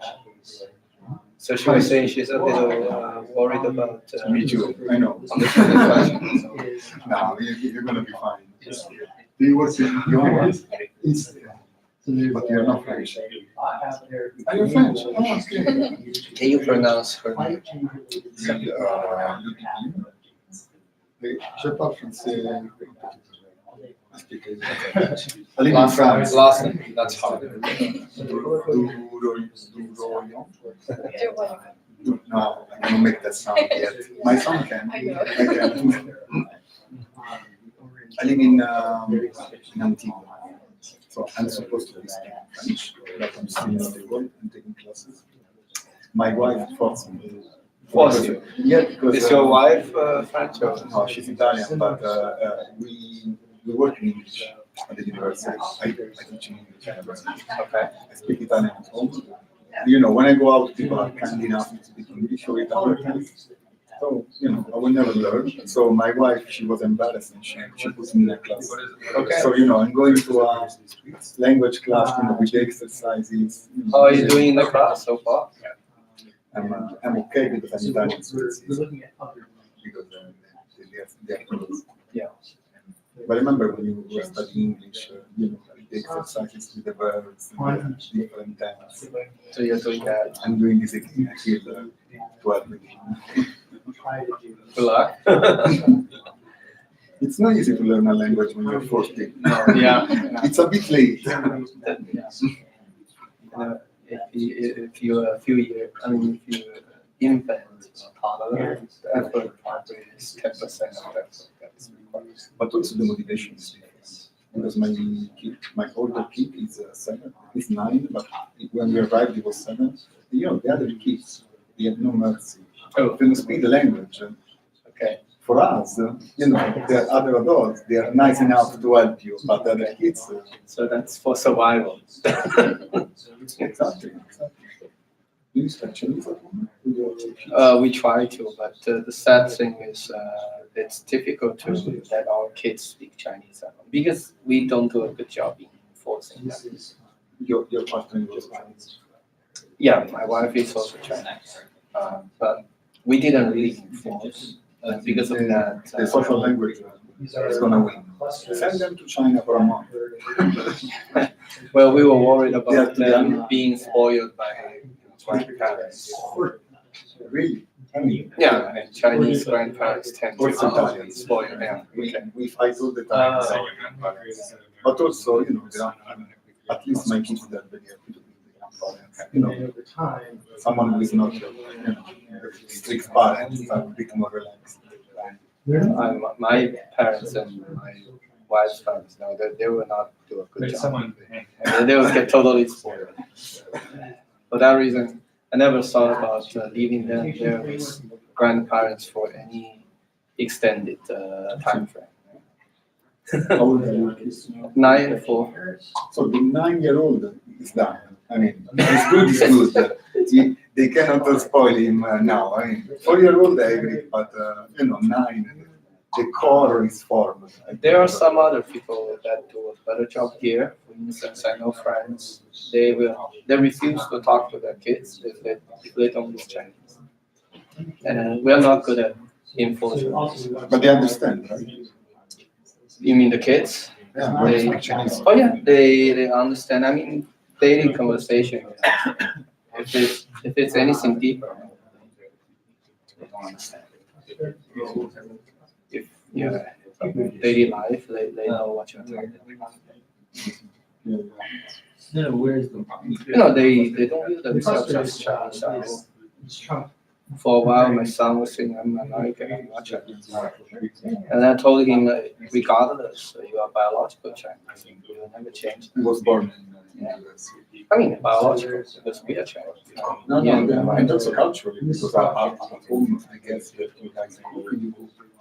Yeah, You that. don't, you don't do So the sad thing is, all these kids, they like your food, pizza, and pasta.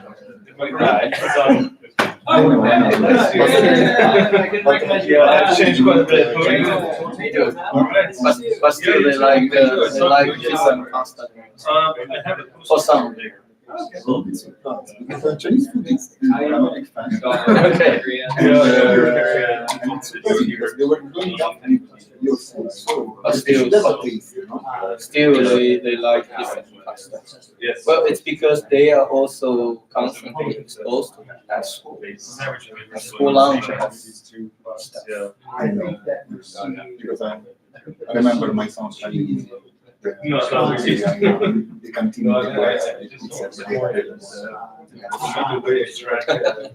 Well, not just in school, even in daycare, they get exposed to my those. daughter at the daycare, they were giving her nachos with cheese. So even you cannot be the food. You don't think that's a good choice? It doesn't make any sense. In France, they are such a good food for the kids. It's, you know, cooked at the school, and it's all, they have a lot of attention given the Did you know that France is one of the best countries for school food? Definitely. I know that you will not agree, but my son is eating everything every day. They do. Oh, it's so I'm introducing you. I think so. Okay, then we better get it. Let me get it prepared. Is this yours or? It's not. I think that it's not. It's not coming. It's not here, but it will be back. Okay, I'll be back. I'll use the rest of it. Okay, sure. They provide. We should use it. C'est la première fois.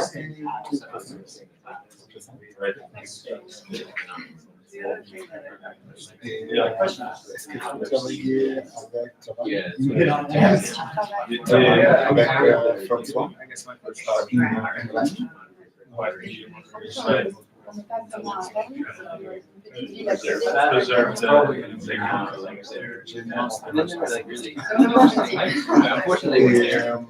J'ai connu François.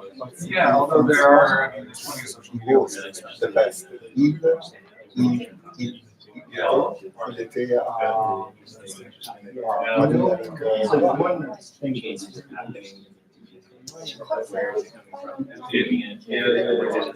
Pardon? Je crois que c'est pas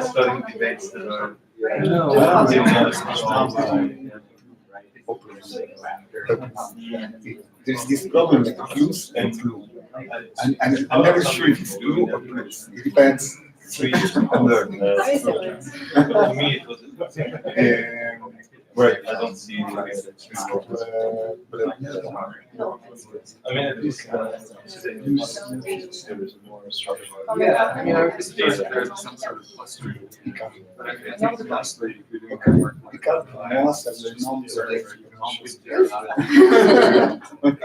C'est la même chose? Alors, la région qui est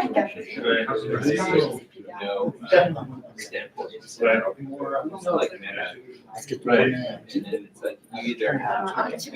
Yeah, I think you would have to get everything ready. Tu comprends la The user stories. You have the data. Et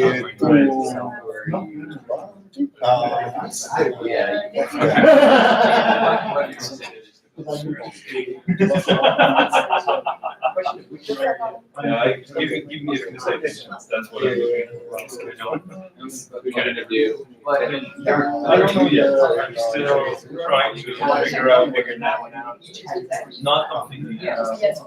So, yeah, I mean. That was nice. But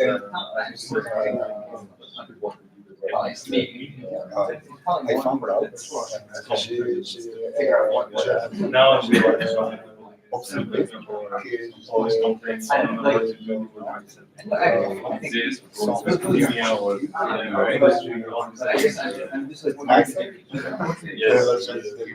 exactly. I noticed that people from the north. I don't think so. Coming from the south. That people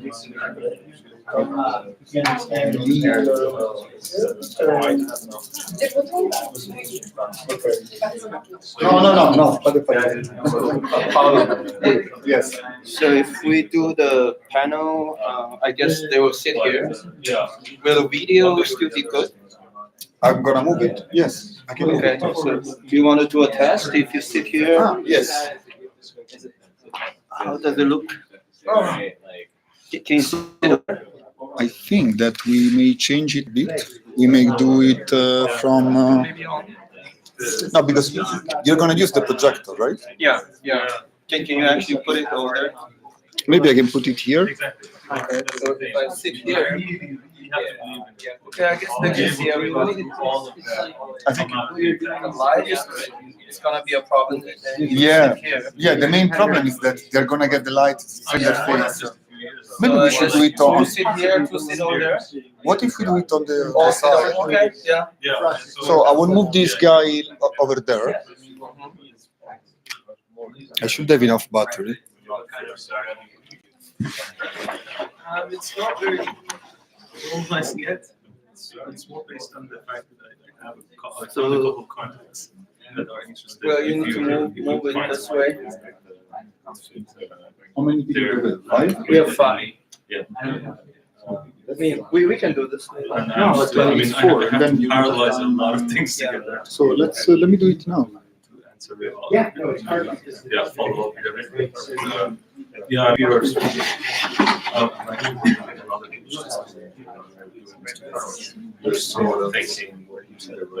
But maybe you do not want to be too far away from the center.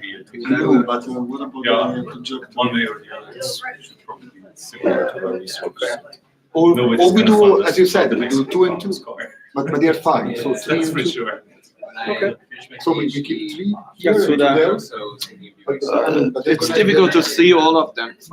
I will figure it out with the Okay. but I'm just thinking what is the best configuration, because if you put the 2 on the left, Right. they're gonna be in front of the light, so they really need to go. Which like is kind of. Maybe they should just all sit here. Or we just put it in front. with that- Borderline, you know, we let's move, say. we keep the projector here, we put five chairs there. Let's do that.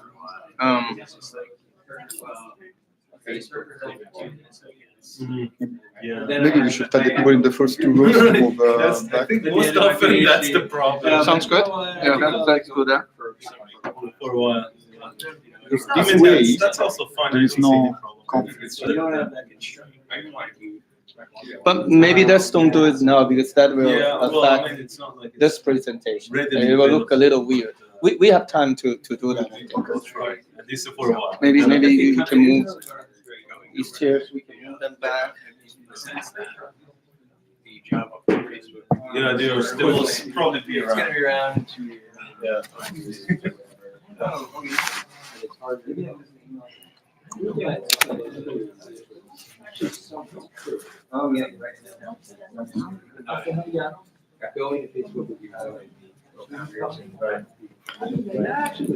Okay, we're good. When you want to. Okay.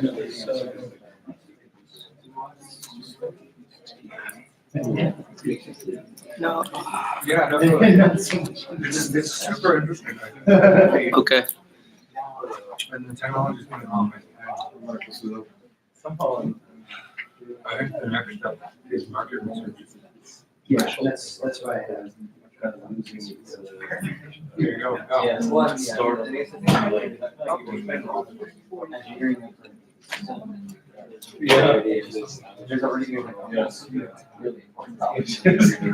All right, folks. I think we should start. So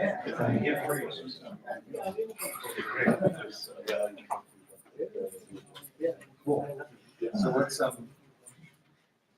Sarah's part of this? As far as I can tell, she's the people collector. All right, everybody, this is the last paper presentation today. We're gonna hear from Ludwig Durion from University of Rennes and INRIA of France. She's gonna talk about a linked data model for facts, statements, and beliefs. And this is a joint work with a few other people from her organizations. Thank you. Hello, I'm Ludwig, and I will present you a linked data model for facts, statement, and beliefs. So we are interested in fact-checking. So I'll take an example with a fact. This is the Treaty of Aix-la-Chapelle. This is a French treaty between France and Germany. And we can see that people can have viewpoint of this, or can have different viewpoint of this treaty, and can say other things about it. So, for example, Marine Le Pen, who is a French politician, says that the treaty requires France to share with Germany its seats in the United Nations Security Council. So it's not really what the treaty are, but this is what she said. So another French politician says that she is wrong, and the treaty is other thing. So we can see we have different statements on the same fact, on the same treaty. So the main question we have is who said or knew what and when. So here we have the two communication on Twitter of Marine Le Pen and Nathalie Loiseau on the same fact. We can also have, for example, Nathalie Loiseau says that Marine Le Pen thinks people will believe anything she says. So here we have a communication of Nathalie Loiseau on beliefs on Marine Le Pen. So we see we can have a chain of communication and beliefs. And nothing is time dimension, because people can change our mind or can contradict themselves. For example, in this article, we see that Trump contradicted himself during his first year in office. So this is also kind of data we are interested in, and we create a data model for that. So our first contribution is a data model for facts, statement, and belief of agents. And then we want to analyze those data, so we exploit them through queries. So our system is not make this. Our system does not make decisions. We just give to the user all the data he needs, and then the user has all the keys to decide if someone is wrong or not. And if he wants, he can write a great article in newspaper, for example. So we have generic models that can be used in any investigation context. Okay, so I am going to present you the data model, and then some queries we can evaluate on it, and finally a use case with tweets. So for the data model, we decided to use RDF because with that we can have a graph database. So for example, if we take the sentence, presidential candidate Trump visit Moscow, and Michael Cohen works for him. So triple Cohen works for Trump represents the second part of the sentence. And The two other triple represent the first part of the sentence. Okay, so we decide to have facts in our database. So we create, for example, if we take the fact, Trump conduct business in Moscow. We create a node F1 to represent our facts. And it has time. The time is a time interval, so we have a beginning and an end. And then a description. Here, the description is a verification of the triple Trump conduct business, but we can put what we want in the description of the facts. Now we have facts, so we can build belief on it. So if we have Mueller believes that Trump conduct business in Moscow, we create the belief B1. This is a belief from Mueller, and it has the time, and the subject of the belief is our fact F1, Trump conduct business. So, it also has a sign because Mueller believes this fact, and if it doesn't believe, we put a negative sign. Then we have fact and belief, and we are interested in information propagation, so we create communication. If we have the communication, Cohen says that Trump did not conduct business. We create a node C1, that is a communication with an agent, a time, and a sign. The other sign is negative because Trump did not. He said that Trump did not conduct business, and the subject of the communication is F1. The same fact as before. Finally, I'll show you how we can have communication and belief chains. For example, Mueller says that Cohen knows that Trump conducted business. So here we have communication on the belief and fact. So the fact is Trump conducted business, F1. The communication is P2. This is the communication of Cohen. And, it's belief. And then we have the communication of Mueller, C2. So here we can see that the communication C2 is true. It's the beginning of our sentence. Then we have the belief of Cohen, but we don't know if this belief is true or not. We just know that through the communication of Mueller, this belief is true. So we don't know if B2 is true, but it exists through the communication C2. So the communication C2 is true, so we say it's a record. F1 is true, so we say it's a record. And B2 we don't know, so it is not a record. This is all our database. So it just beliefs and communication we just see. So we have our fact F1, Trump conduct business. The belief of Mueller on it, the communication of Cohen on it. And here our chain of communication and belief. So this is our database.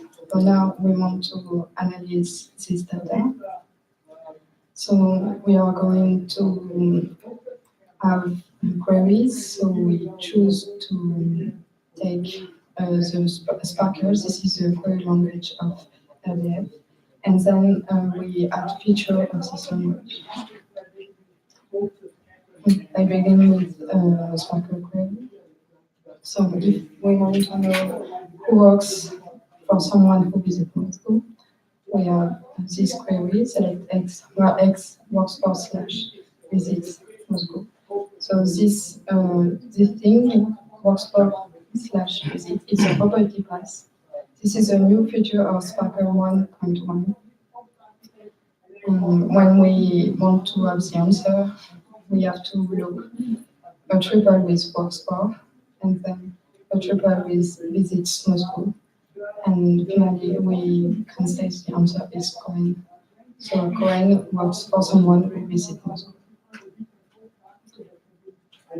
Then we add some feature of this language. For example, we create the assorted function. If we want to know who has thought of what and when through which vein of communication, we can use our assorted function. So here is a translate in Sparkle. So we just search a communication or belief, which is record with an agent, a time, and its subject through a path of beliefs and then communication.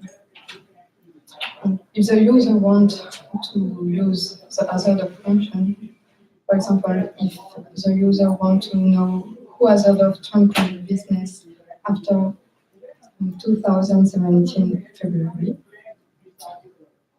he has to make this query. So he selects some variables and where the other function, and then he can add constraints on the time after February and on the subject to catch Trump conduct business. So when we evaluate this query on our database, we're going to have this. So we find Trump conducted business fact F1, and then we browse the graph through communication overview. So in step 1, we have belief B1 and belief B2, and the communication C1. So we check if those can be answers. So B1 can't be an answer because the time is wrong.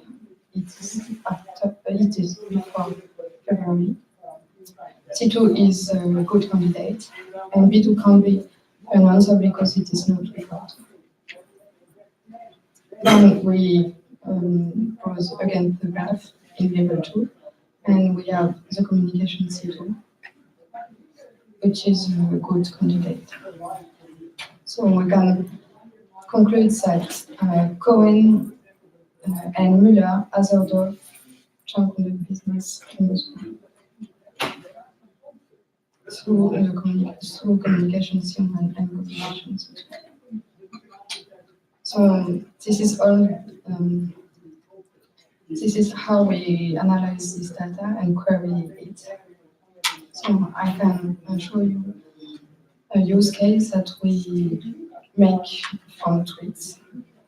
So we follow French political in Twitter, and we collect the tweet during 3 months. So we have 900,000 tweets. And when we put it in our data model, we get database of size 4 gigabytes. So for that, we use the RDF Forge data management system because it's one who can support property price queries. So I'll show you. Then we do some experiment on it. We run queries, and you can see the result of those queries in the paper. So I conclude with we have built a generic data model for facts, statement, and belief of agent. Then we have a query on it so to analyze the data. And in further work, we can create other features for queries. And we we are creating an interface for the user to have very easy of use.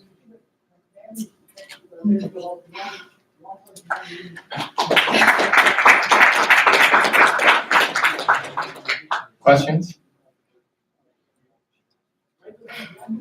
I have a question. So it's a very interesting idea of using knowledge graph or RDF to, represent facts and statements. So could you discuss what limitations, this kind of data model will have in terms of how you can represent all types of factual claims or factual statements?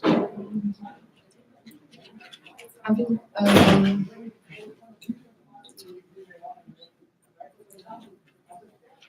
first is time, the time of the query, because some are very long. So if we want to have generic query, is not a good idea.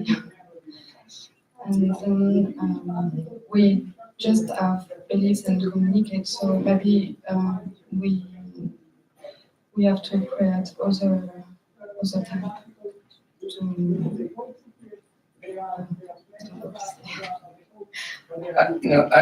I guess my question was less concerned about, let's say, how easy or how efficient it's going to be to query the data. I was rather, thinking about data model, right? So, what limitations you're going to have in trying to represent different types of statements? Do you think that this model can naturally capture all kinds of factual statements? I hope no. In fact, for example, for tweets, we have to add some feature. For example, we have to add comments because when we have a chain of communication, sometimes I don't know. I have to take an example. If Trump says there is no global warming, someone says Trump is wrong because he can argument, but we don't have this in the model. So we have to add some arguments and also add how we can analyze it. Other questions? All right, so if no more questions, let's thank the speaker. We're moving to our, well, actually not the last item. We have a poster after this, but next item is going to be a panel discussion. Can I, suggest the people sitting in the front rows, would you mind moving, back a bit? Because our plan is to have the panelists sitting here. Otherwise, if they sit there, it's kind of weird. The light would be on their face.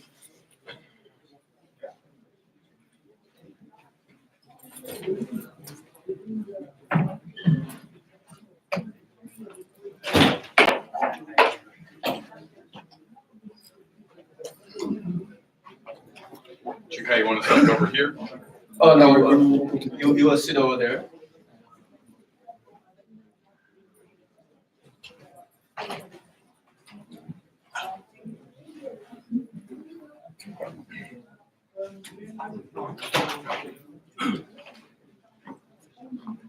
Do you want, There are 5 in total, so just need flip one. this one too? Or Yeah, or maybe that side better?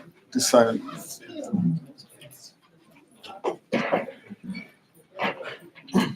Bill, just take it away.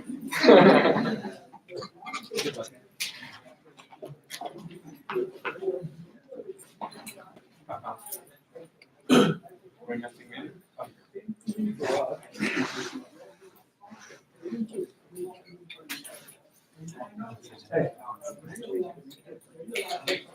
Bill, good to see you.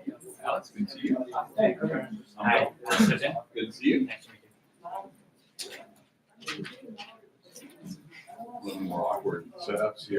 Feel very close to all of you.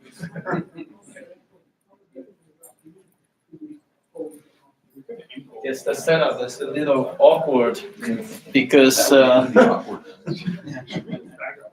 And there's the. I guess before we start the discussion, you guys can face the podium, and then you will sit in that way. Yeah, sorry.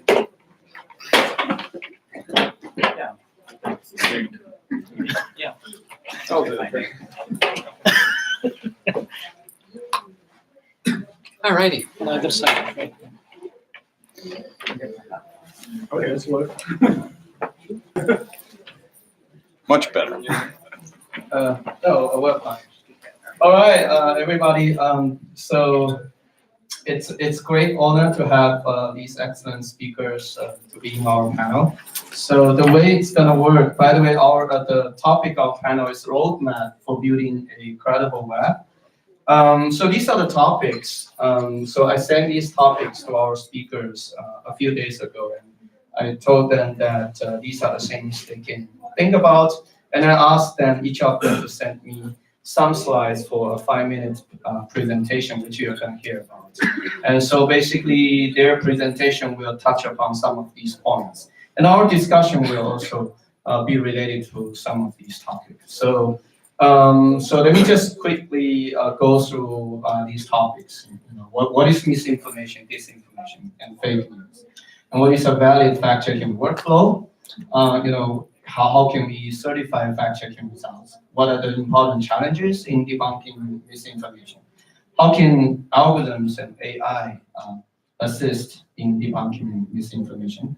What limitations and pitfalls are there if we use computing algorithms? And what is the role of interdisciplinary research in this context? And what disciplines are important? How to make a real-world impact? How to build this research community on misinformation. So here's the format of the panel today. I think I don't need 5 minutes. I'm almost done here. So that's my introduction. Oh, actually, sorry. I'm going to introduce each panelist. So I guess five minutes is good. And then we'll hear from each of the panelists a 5-minute presentation.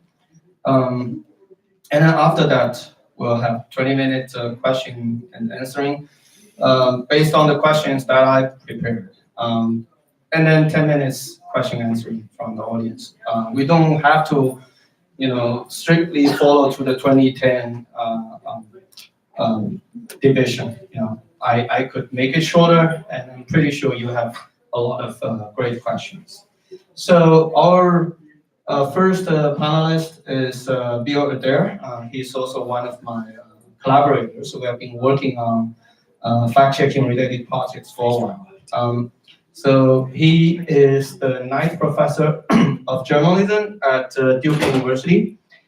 He created PolitiFact, and many of you, all of you probably know what PolitiFact does, and this is the Pulitzer Award-winning fact-checking outlet. And our second speaker is Dr. Srijan Kumar. He's currently a postdoc researcher at Stanford University. He got his PhD in computer science from, I believe, University of Maryland, right? Yeah. In 2017, and I believe he's gonna start his new journey at Georgia Tech, right? Fairly soon. So his research focuses on machine learning and graph models in detecting false information. So he has won this prestigious award at CKKDD for the doctoral dissertation award runner-up. So this is the flagship data mining academic conference, and he has also won some other awards, such as the again dissertation award. Probably this is University of Maryland Department or University of. He has some tool that is actually used in India's largest e-commerce platform. So that's very interesting. Our third speaker, you have heard from him already in this morning. He is one of our keynote speaker, Alex Leavitt. He is a user experience researcher at Facebook. He has very unique background. He had a PhD in journalism, and so his research takes this interdisciplinary approach. Our next speaker is Alexios Manzales. So he was the former director of International Fact-Checking Network, and he recently has started his new role at TED as the Senior Partnerships and Research Fellow. So I'm excited to hear about what he's up to these days.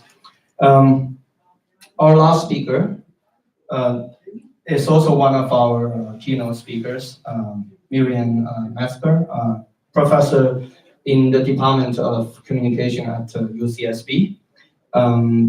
So that's our, I think we have a great panel, a very diverse one.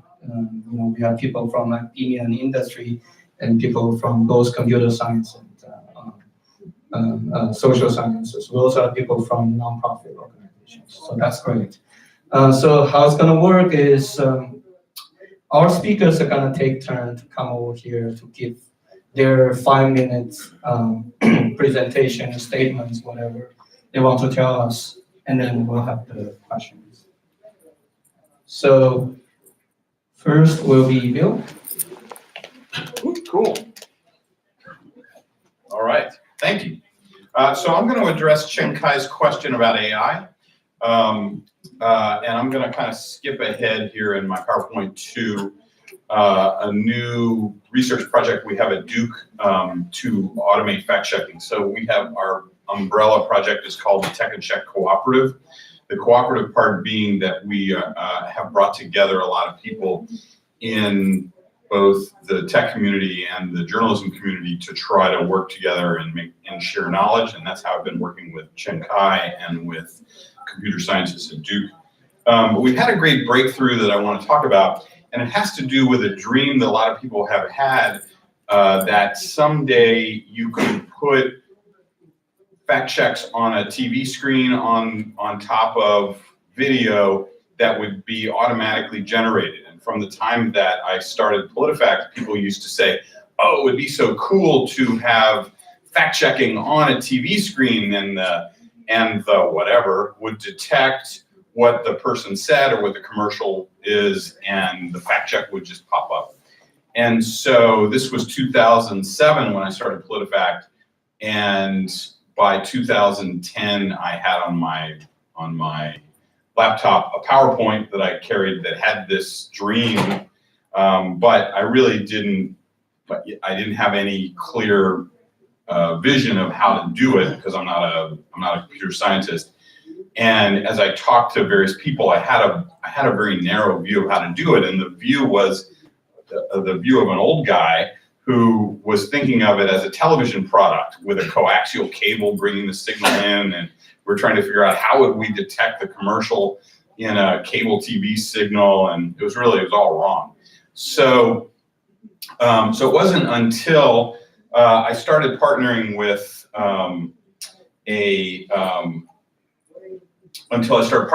Google on a project to develop a schema for fact checks. It's called Claim Review, that we realized we had created this database of all the fact checks in the world. And so if you think about what you've got to do here, you have to, one, detect what the person says, and you have to match it with a previously published fact check. And we had no way before of knowing what the previously published fact checks were. But in 2016, we developed with Google a schema called Claim Review that tags fact check articles. And then working with the fact checking community, I got the fact checkers to use this tagging system, this schema, Claim Review.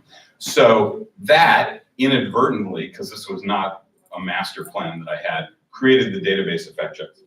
So the big benefit of it was Google highlights fact checks in search results, and it makes, and so the fact checkers get more prominence in search results, and they love that.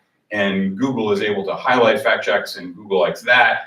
And Facebook is using it now in its third-party fact checking to identify fact checks. So this standard has lots of potential. But it also inadvertently created this database of all the fact checks in the world. And we realized, hey, we can use this for this product that we've long wanted to create. And since then I realized, hey, this is not a product for a coaxial cable bringing a TV signal in. This is a product for something where we're taking audio, we're converting the audio to text, and then we're matching it with our database of fact checks. So I'm actually going to skip about fact stream because I'm limited in time, and Chen Kai made me swear that I would limit this to 5 minutes. So we created a prototype product called Squash. We did this for the State of the Union this year. Of course, being here in the Bay Area, every tech project needs to have a cool code name. So we gave it the code name Squash, which is both a nutritious vegetable and also a great metaphor for what we want to do to falsehoods. So Squash was tested secretly during the State of the Union, and our plan was not to tell people about it because we thought the project we didn't think it was going to be ready for prime time. And in fact, if you read the new issue of The Atlantic that's coming out in the next week or so, I'm quoted as saying my goal for a State of the Union was just to have shit pop up on the screen. We succeeded at that, and in fact, we did so well that we publicized it because actually things popped up on the screen that were supposed to pop up. So I'm going to just show you real quickly some of those things. I have a video, but I didn't include it in this because I didn't think I'd have time, but I'd be happy to show it to you later. So we had, during the State of the Union, we had Squash running. We had 20 matches, and of the 20 matches, 6 were good matches, and this was our best. Trump repeated a claim that he had made before that PolitiFact had fact-checked about a month earlier, and right at that moment that he said it, the fact check from PolitiFact popped up on the screen. It was so cool. This is a breakthrough in automated fact checking. This is just an amazing moment. I'm dropping F-bombs. It was just so awesome. So we had 6 good of these. We had 14 bad ones. Some of them, I don't know if I included it, we had, the pipeline is what we call our process from voice to text to the claim matching. We actually use ClaimBuster as sort of a coarse filtering device to limit the number of queries we have to make on the system. And because we were using Elasticsearch, we used our ClaimBuster setting to decide how many matches we had. The matches were instant. It was so cool. But 6 in 90 minutes, not great. And of course, 14 bad ones. Plenty of voice to text difficulties, and some matches comically bad. So the worst one, see if I have it here. So the worst one was, see if I can read it. Trump said, "We also celebrate 50 years since brave young pilots flew a quarter of a million miles through space to play on the face of the moon." And that triggered a fact check about getting a permit to build a road. So that was not the right fact check. So, so we got some work to do, but we have made tremendous progress. This is AI in action. We've got a product that we're hoping we can deploy later this year, and we're very excited. How'd I do, Chen Kai? Oh, very well. All right. I didn't really monitor. Oh, yeah. I could have kept going. All right, anyway, there you go. So happy to talk more in the future. Our other big challenge, and we'll talk to Alex about this, UX. UX is a huge unexplored world here where no one has really looked at. If you put fact checks on a TV screen, how do you maximize their effectiveness to people, communicate the information, all the information they need. And it's exactly what you and Grace did in developing the third-party fact-checking things. And in fact, I talked to Grace about it a little bit. So we're going to be putting a lot of emphasis into UX in the next few months. So anyway, I'll leave it there. Thanks.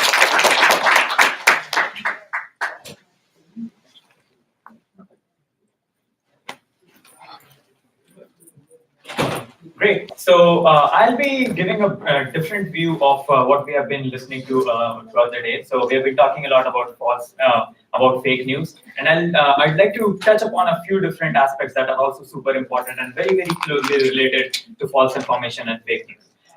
So essentially, one way to categorize false information is as follows.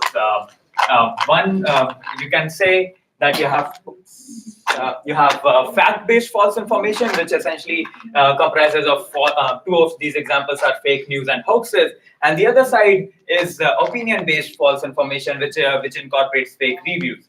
And what I'll be doing for the next 4.5 minutes is to briefly touch upon different solutions that we can, AI and machine learning-based solutions that we can create to essentially help solve the different types of false information that is there.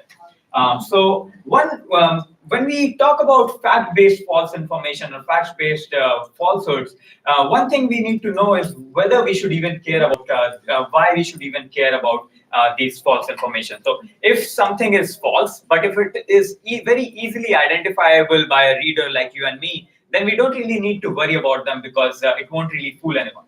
But to actually measure how people, how believable false information really is, what we did in one of our papers was to take hoaxes on Wikipedia. So these are articles that have been created and have survived through a very rigorous checking process on Wikipedia, and they have been there. Some of them have been there for like more than 10 years.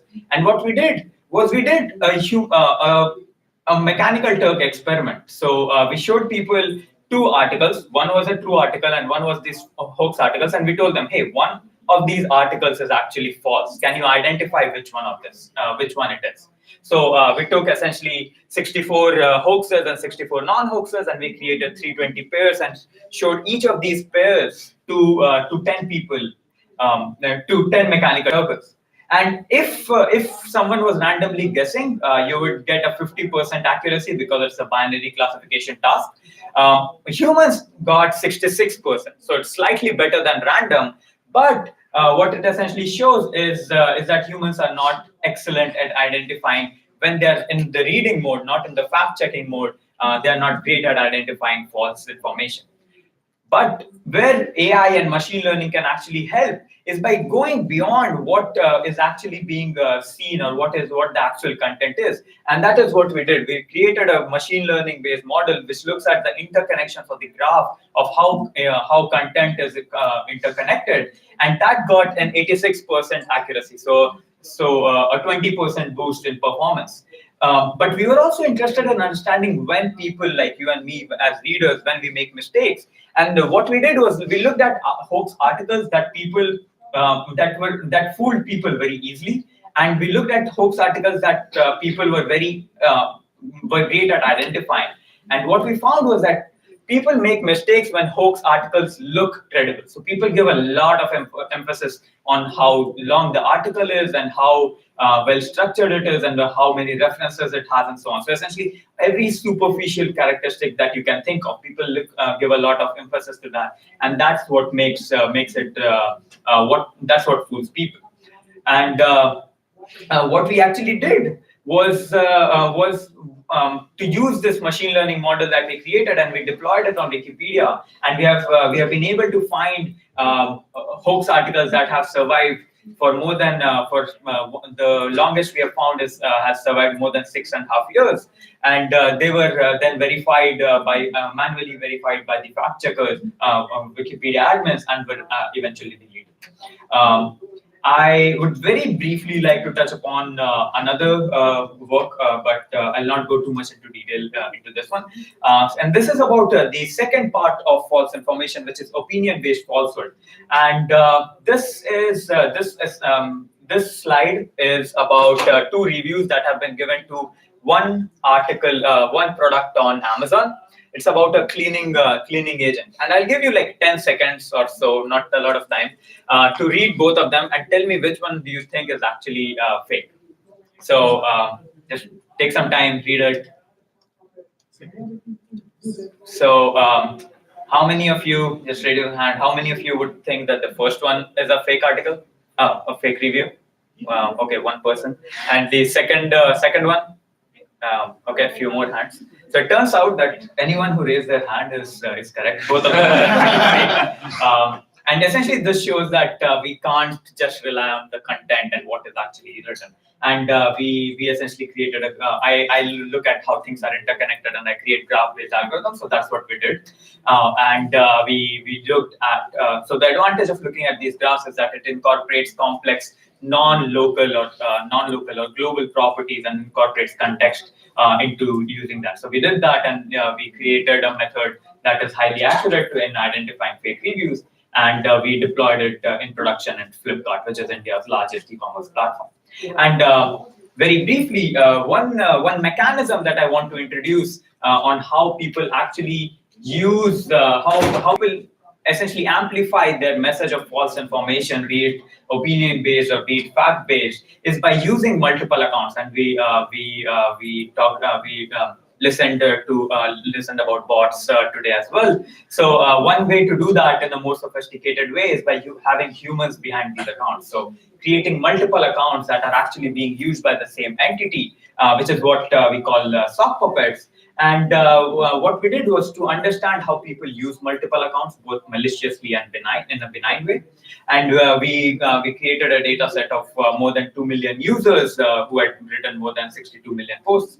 And use that to understand deceptive sock puppet behavior. So what we were able to find is that majority of the time, so 2/3 of the time, people actually use sock puppets for deceptive purposes, and 1/3 of the time it's for benign purposes. And then again, looking at linguistic behavior and graph properties, you can accurately identify sock puppets. And we are actually now deploying this method on Wikipedia to prevent point of view edits, to to identify people who use multiple accounts to put their edits on Wikipedia. And according to me, and this is just my thought, the key ingredients that we need to solve any type of false information should look at content, but also look at methods that go beyond the content. We need to look at people, not just the content, but also the sources and the actors that create this false information. And since these bad actors and this false information is such a dynamic area, and they're consistently and constantly evolving over time, creating methods that essentially automatically keep up with how bad behavior is evolving is super crucial. One thing that we need to do much better than we are doing today is to train people and readers like you and me to not only identify false information, but also create a better reporting system so that people are actually able to participate in the fact-checking process. And of course, we need a multidisciplinary view of solving these problems, looking at lots of different components, a lot of different disciplines. All right, thank you.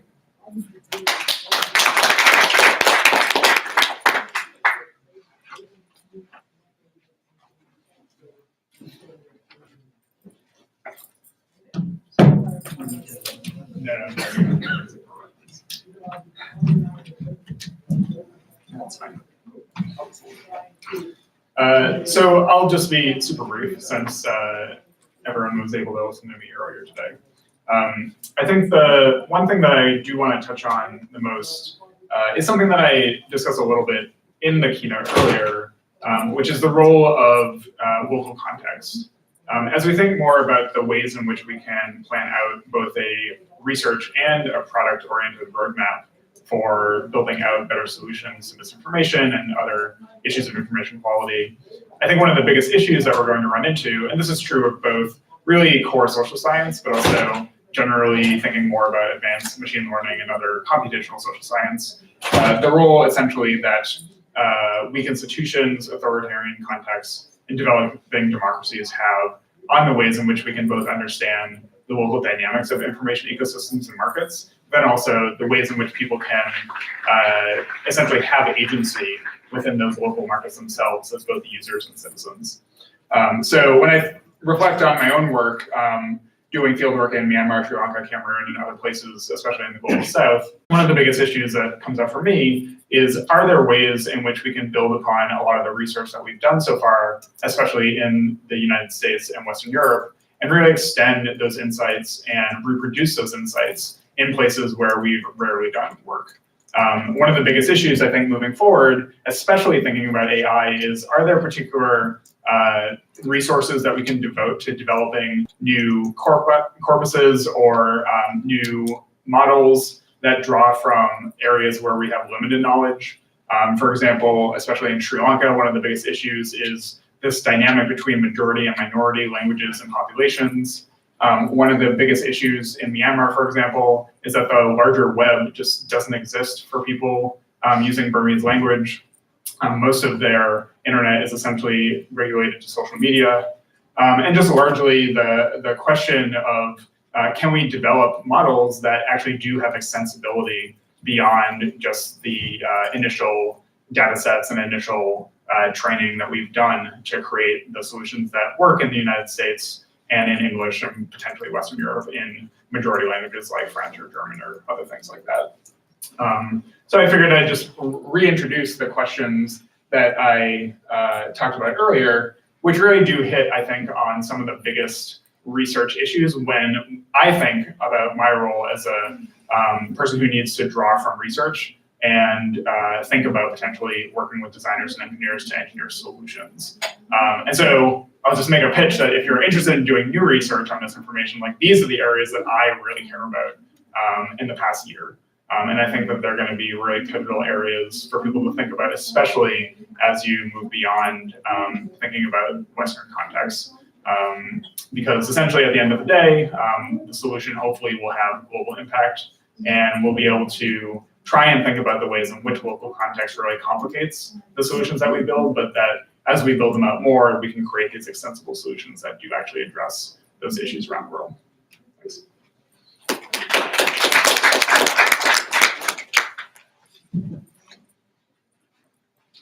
All right, how are we doing? Still awake? Good. You did something? Coffee. So when Chenka emailed me, I was kind of in between one job and the other, and so I'm talking about a little bit of both. I used to run the International Fact Checking Network, and now I'm at TED, kind of working out, thinking whether we can launch a new project called Civic that I'm going to tell you a little bit about. So in terms of the IFCN, which you mentioned earlier, the theory of change there, the IFCN is almost like a trade body for the world's exposed fact checkers.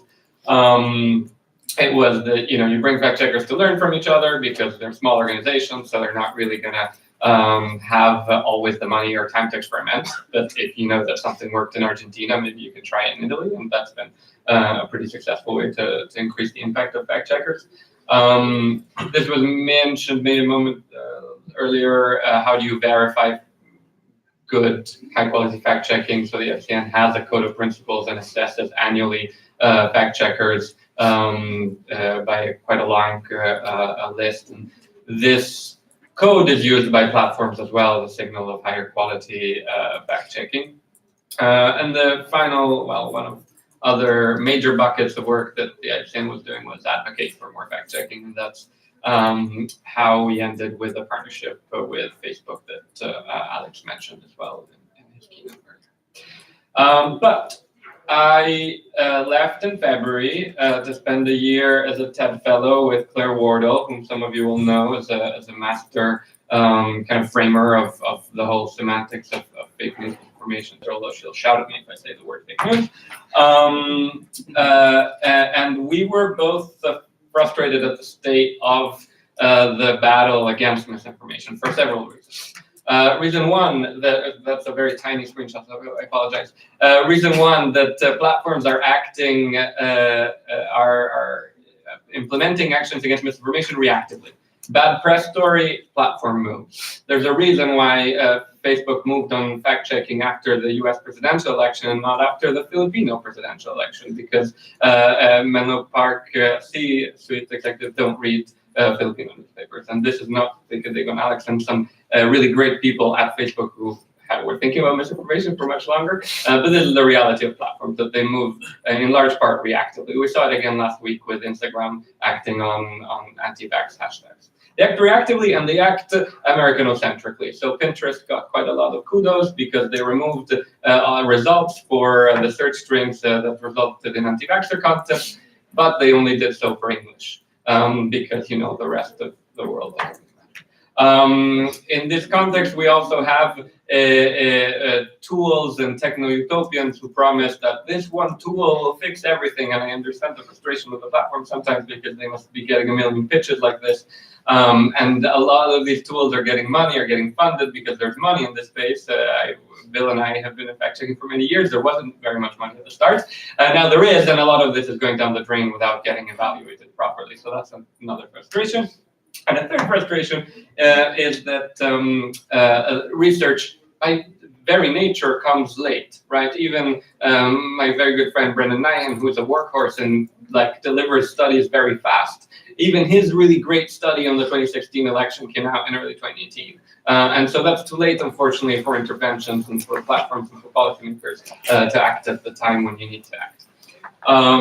So we bundled up together all our frustrations and had a drink and kind of categorized them in this way. We think that platforms are acting without sufficient consultation on decisions about information quality. These are political decisions that have political consequences. To Facebook's credit, again, the Supreme Court model is a way to recognize this to a certain extent, but this should be systemic and not tied to one platform. Governments are acting without information. I was on the EU Commission's high-level group on misinformation, and I can assure you there was very little data of what the hell was actually going on there, and yet still there was this pressure to come up with some form of regulation, and any data was about the United States. And nonprofits act, with not enough scale. As the former director of a nonprofit, I understood why Facebook was really pretty frustrated that we only had 60 verified signatories in 24 countries. They're like, we have 190 countries and we need to be fact-checking nonstop. What is this garbage? Not quite in this language. And so we think what might be missing here is the public. Bringing in the public in a systemic manner might try to address all three of these frustrations, so the three of these limitations. So can we come up, and that's our challenge for this year, with a process that involves a genuine global community of concerned citizens to provide the information for governments, for regulators, for researchers like you guys, to express their insights and their preferences for platforms, and to help us make better decisions around information quality. So what could, these are terrible mock-ups, but what could, disgusting mock-ups even, what could the public do? They could donate their data, and I'll show you an example of what we tried in the past few months. They could share their views and actually say, vaccine misinformation feels like something that should be removed. Things that I disagree with, keep up, whatever. We can engage with them on citizen science experiments that I'm sure you guys are familiar with, or join in an experiment to figure out whether if you correct your friend, you have a higher chance of getting an effect than if it comes from an authoritative source. So we test run the donate your data side by asking 424 people in 12 countries to send us screenshots of what they found on Facebook, Google, YouTube, and Instagram when they searched for vaccine information, and got lots of interesting stuff. We got lots of garbage, lots of misinformation, which was, especially Instagram was problematic. All the screenshots we got back had anti-vax hashtags or accounts in the top 10 results. You can see them here. Vaccines uncovered, vaccines kill, vaccines are toxic, vaccine facts, which has no facts about vaccines, Christians against vaccines, research vaccines, etc. This was interesting to us, but not so revolutionary, right? We know there's this stuff out there. What was interesting to us was that there were insights that came out of this that we wouldn't necessarily have figured out if we had gone directly to the public for this information. Things like the featured snippets in English around the world always point to an American source. So yes, great that the CDC is highlighted, but if you are outside the United States, A, you might not trust an American health authority, and B, the information on there might not be relevant because there are different vaccine requirements and there are different vaccine schedules. And so today I was messing around, Twitter has just put an advisory on vaccines around the world, and it's really, our goal is to say, can we have an immediate response network of people who can audit these things, who can see how and whether actions on information quality are playing out the way they should. All right, I'm gonna wrap it up because I don't have time anymore, but this is the process we are trying to think around. Can we have something that ranks various problems of information quality? Can we say that actually we should be thinking about anti-vax because it is more harmful, because it is reaching people from Brooklyn to Manila, etc.? Can we then collect evidence so that we make interventions on evidence rather than on the latest CNN piece about one anti-vax hashtag?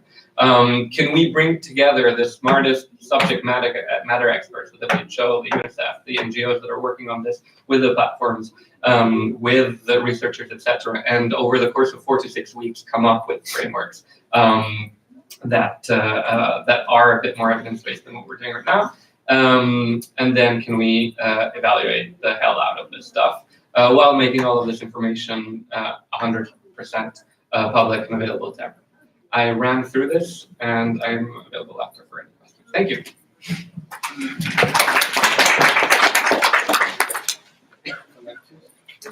You want to mention that Claire is making a keynote Yes. on Thursday. Claire is talking about this stuff in a smarter and better way on Thursday, if you want. A keynote. A keynote. That's a good segue to me, because I use for work as well. I talked a lot earlier. You have already had to listen to me for 45 minutes, which has been painful, so I'll keep this very brief. And I also, in my talk, as I was preparing it, unbeknownst to anyone, tried to get at some of the questions that were posed to the panel. So this is the slide up I had, a slide that I had up earlier, and I just want to kind of reiterate and highlight a couple of things. One is that this emphasis I was trying to drive home earlier, which is to make sure that we focus on a wide range of misinformation, because misinformation does come in many forms. I went and got a good resolution. And so this is from Claire's work, Claire Wardell, and so you can see from this typology that there are many different ways in which information can be classified as misinformation, everything from satire, where there is, say, no intention to, for any kind of harm or, bad ill intent for the information. Misleading content, where we're talking more about the framing of the information rather than, creating false information or information that is completely fabricated. Imposter content, where that you might play on the source, where genuine sources are impersonated, trying to play off that idea of source credibility. Of course, fabricated content, we've talked about that, I did at least earlier today a lot. Making false connections is another way in which information can be misinformation. Headlines, visuals, or captions don't support the content, because we know that people are very attracted to visuals and use kind of heuristic ways to evaluate information. Context of information, we talked a lot about content, but the context can also be false even when the information itself is authentic, accurate, or genuine. And then, of course, manipulated content, and I talked a bit about that this morning as well. So these are just some types of misinformation, and I didn't spend a lot of time really honing this typology, but I just put this up here as a way to say that maybe it could be useful to us as researchers looking into this problem to think about typologies. This is very, very flawed, very, very simplistic. But it might be helpful as we think about building tools, finding solutions, to think about how to categorize some of the different types of misinformation and what tools and strategies and educational efforts might be most effective for these various categories of misinformation. So we can think about whether actors, in terms of people who produce and disseminate misinformation, are doing it intentionally with some sort of political agenda or economic agenda, or if they're trying to create chaos or whatever it might be. So we can look at intent, and so that exists on a continuum of people who might intend to have ill effects with their content versus people who have no intention but spread misinformation unknowingly, for example. And then of course we can think about misinformation ranging from completely false, fabricated information to information that's true but is problematic in some way. So it's just a few examples of fake news that might fall into the category of being false, but also with the intention to harm, versus biased news. That's what I was talking about earlier in my keynote, where the information is not completely false. There's truth to it, but there's still intent to spread misinformation for some ill purpose. Then, of course, with lacking intention, we have everything from information that is false and it's spread. It's an honest mistake. You know something is false and you sent it along your social media chain, or information that's true that is just not useful. It's out of date. It's old. It's been superseded by better information. So just thinking again, by no means a perfect typology, but thinking about how typologies might be useful in designing various kinds of strategies and tools to address it. The other question that was posed to the panel that I started to talk about earlier and just want to end with today is the question was raised, what disciplines are important to this effort? And so I made a plea for, as did many people today, for multidisciplinary research. So that's my last point on the slide, that if we work alone in our own little fields, that only takes us so far. That really solutions are going to take, it's a multifaceted approach that has to be thrown at this very, very sticky problem. I think, and similar to what Alex had up a few minutes ago, I think these are some of the core disciplines. There are probably many, many others that need to be involved. But certainly I think good starting points include computer science, communication, social and cognitive psychology, information science, education, public policy, and journalism, and researchers and practitioners in those areas that are involved. And then I've got one slide. I just wanted to say that a few groups and organizations have been discussed or mentioned in here today, and groups that are working on these problems from either an interdisciplinary perspective or drawing in people from a lot of different walks of life.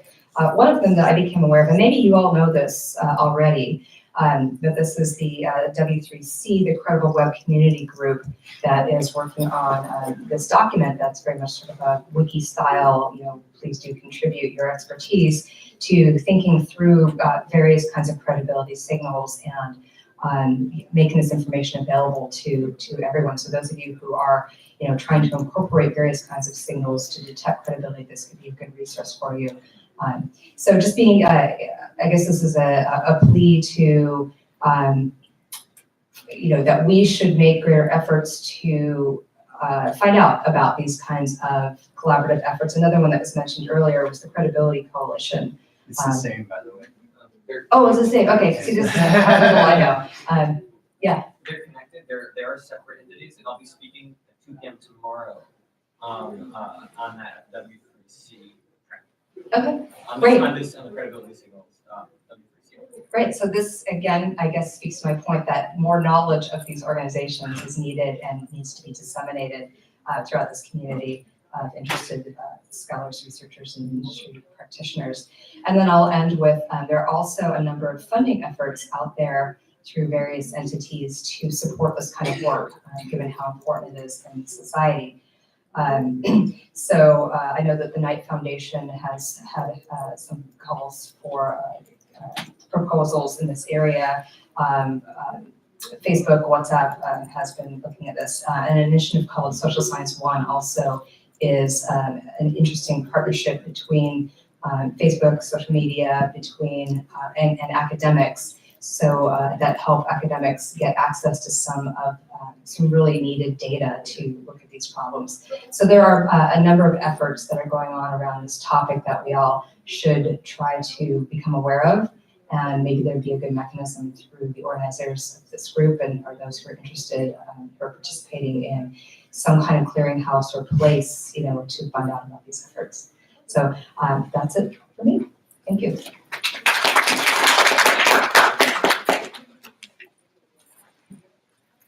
Thank you all very much. I prepared 4 questions, and these questions are still aligned with the general topics that I listed earlier, but these are more specific questions, sort of triggered by what I heard today, particularly during the 2 keynote talks, right? So the first question is, there are many types of misinformation mentioned multiple times today.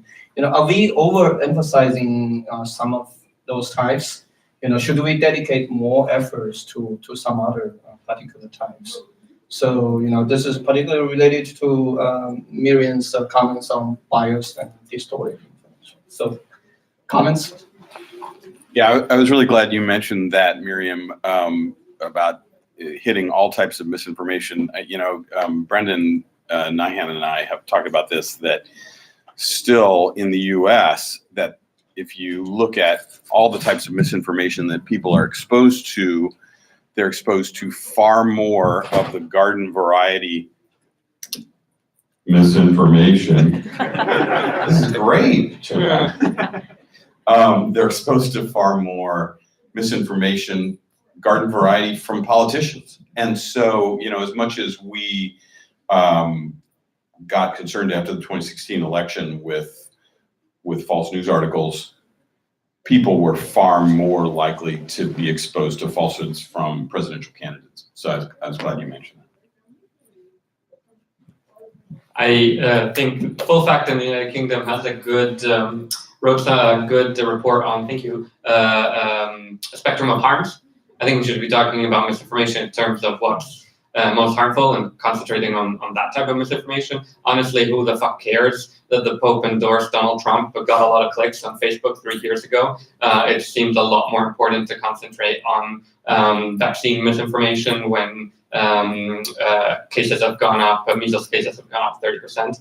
And so I think a concentration on harms is the right way to look at the ones that we should be concentrating on. All right. So, following this line, how do we understand what the harms are? Because often it's not clear from the misinformation where it's getting to. But some might be obvious, but often the actual effects are sort of removed, and it's not so easy to detect initially that it's harmful. Sorry, maybe I should clarify a moment. Even with vaccine misinformation right now, we have very little evidence that that is leading people to not vaccinate their kids, right? And we have to build that. We presume that there might be a connection with the increase in vaccine hesitancy, but we don't actually have the hard rock evidence that I know of. What I'm saying is that we can differentiate between misinformation that can clearly that is clearly intending to create harm or that has real life possible consequences. Again, vaccination versus others that do not. More comments? Yeah. Pass this. So I think a couple of topics that we have been focusing a lot on have been politics and health-related false information and misinformation and disinformation. There are other topics that are also super important, and I think we should be looking more into that. For example, environmental false information, that is, at least from the papers that I've read and from the conversations that I've had, those are topics that are currently under study. So I think looking into that is also more important. You just mentioned about the presidential or like false information that is propagated from authority figures. That is also something that has been super understudied from a lot of different perspectives. I think that I agree that that is something that we should be studying on.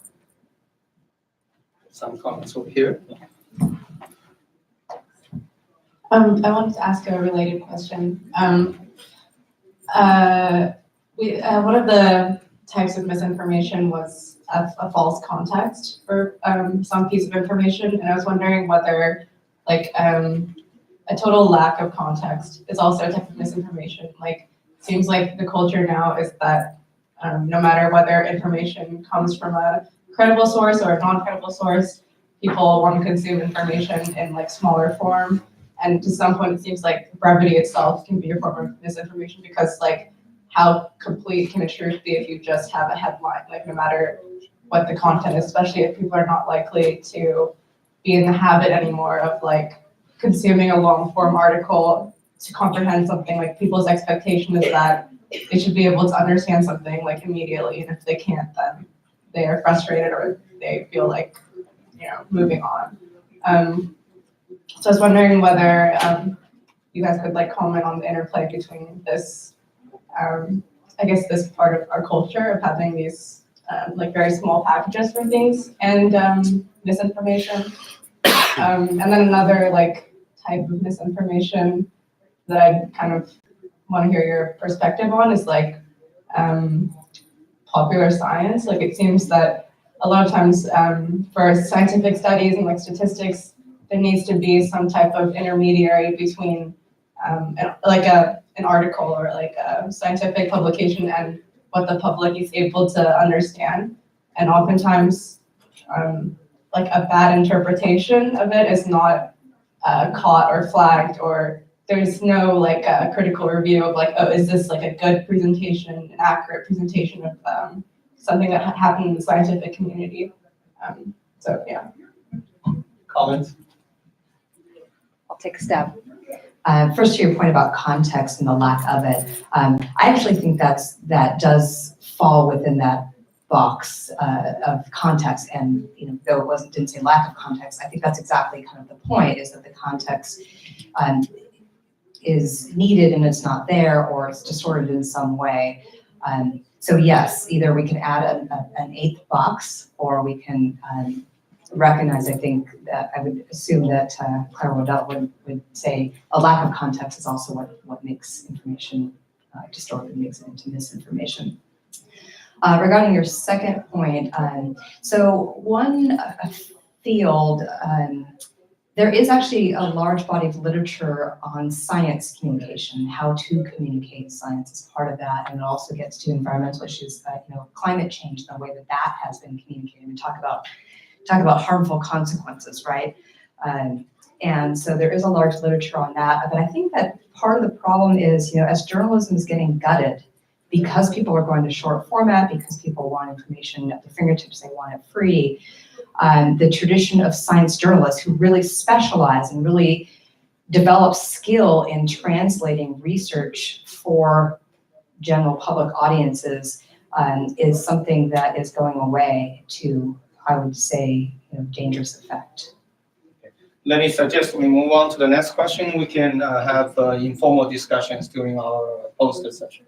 So the next question is, this is based on something that Alex presented.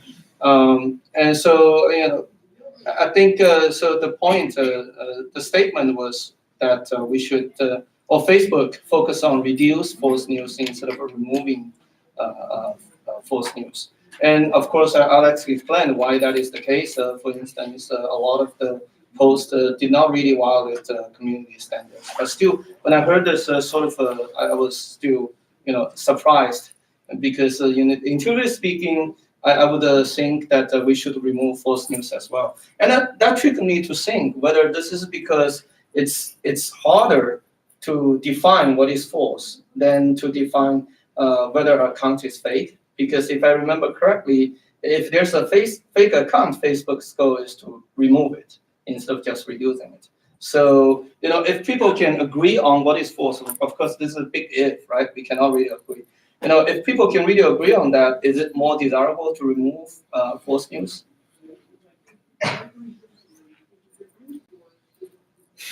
So this is another question to take that one, Alex.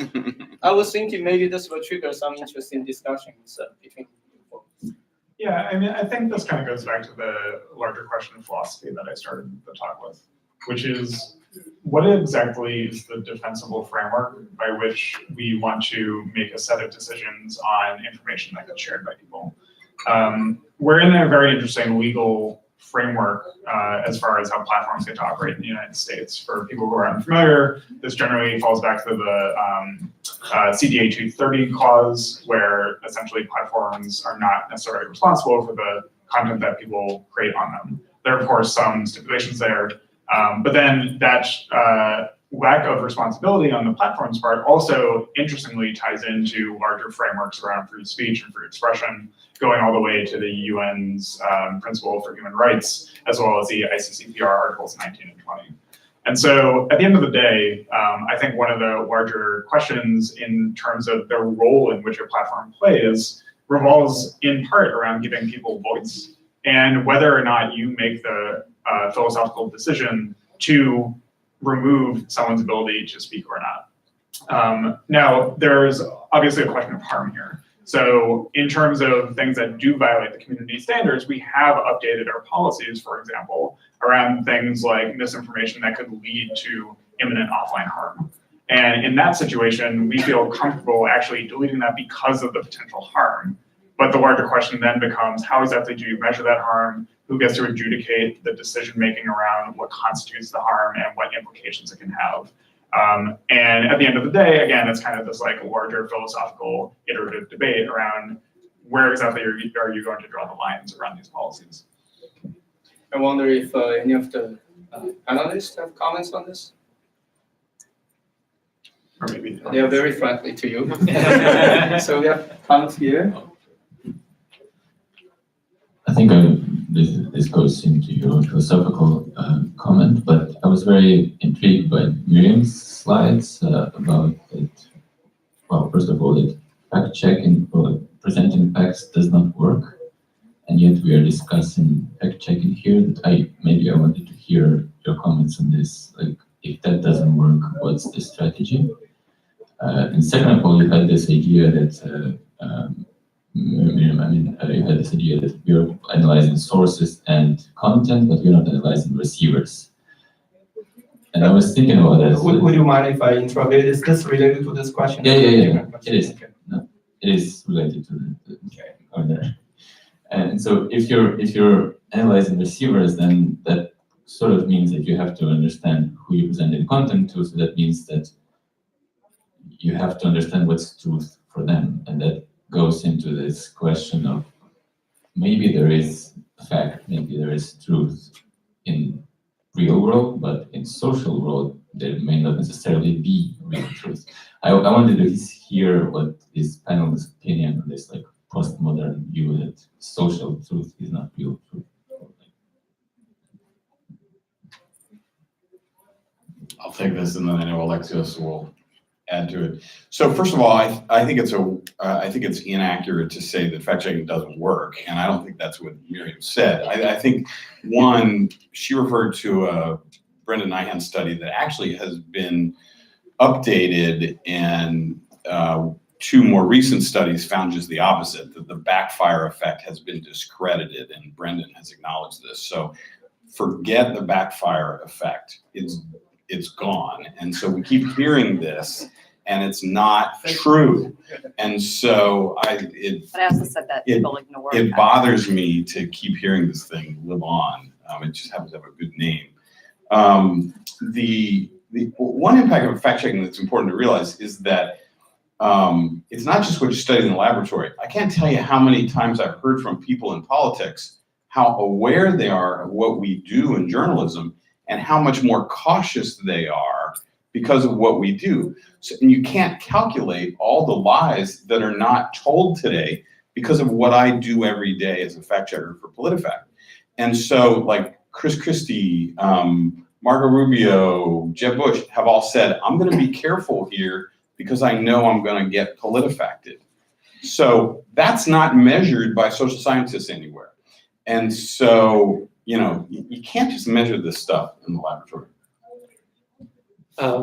I'll say a couple more things. One, this supply side is important too, right? This traffic cop version of fact checkers is having an impact. One study from a Stanford student that has not been peer-reviewed, but that was interesting, was measuring to what extent Trump and Clinton repeated claims that were flagged as false in a debate in following debates, and then she found that it was reduced. The case of the backfire effect is actually a wonderful case of science correcting itself the way that it should. So Ethan Porter and Tom Wood replicated the study on a bigger sample, failed to find the backfire effect. Brandon Nyan and Jason Reifel, the original authors, teamed up with the guys who didn't find in the replication and did another study, and once again failed to find a backfire effect. So it was a really, I think, generous moment of senior scholars recognizing that they're really famed effect didn't meet, didn't really exist that much.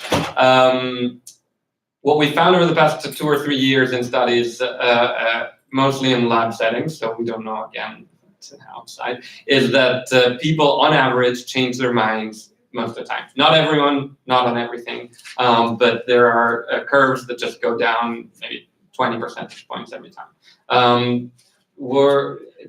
As a fact checker, then your mission is to work on the median reader, I think, right? If you can change the mind of the median reader, then that's your task. And to change everyone's mind is a fool's errand, and I'd be pretty concerned if there was a fact checker that was able to change everyone's mind at all times. I'll say one more thing. That is, what these studies have also found is that fact checkers can change minds, but quote unquote, but don't necessarily affect voting intentions. And so after, even when people said, oh, okay, that's false, the thing that Trump said, I'm still gonna vote for him. You know what? That's not a fact checker's responsibility. That's your parents' responsibility. That's civic education responsibility. That's our decision of what values we seek for in politicians. That's not that's really not something we can put in fact checkers. And I'm concerned that over the past 3 years, as everyone's like, oh, fact checking, finally, this will solve everything. No, it's not going to solve everything. And I say that as a fact checker who loves fact checkers.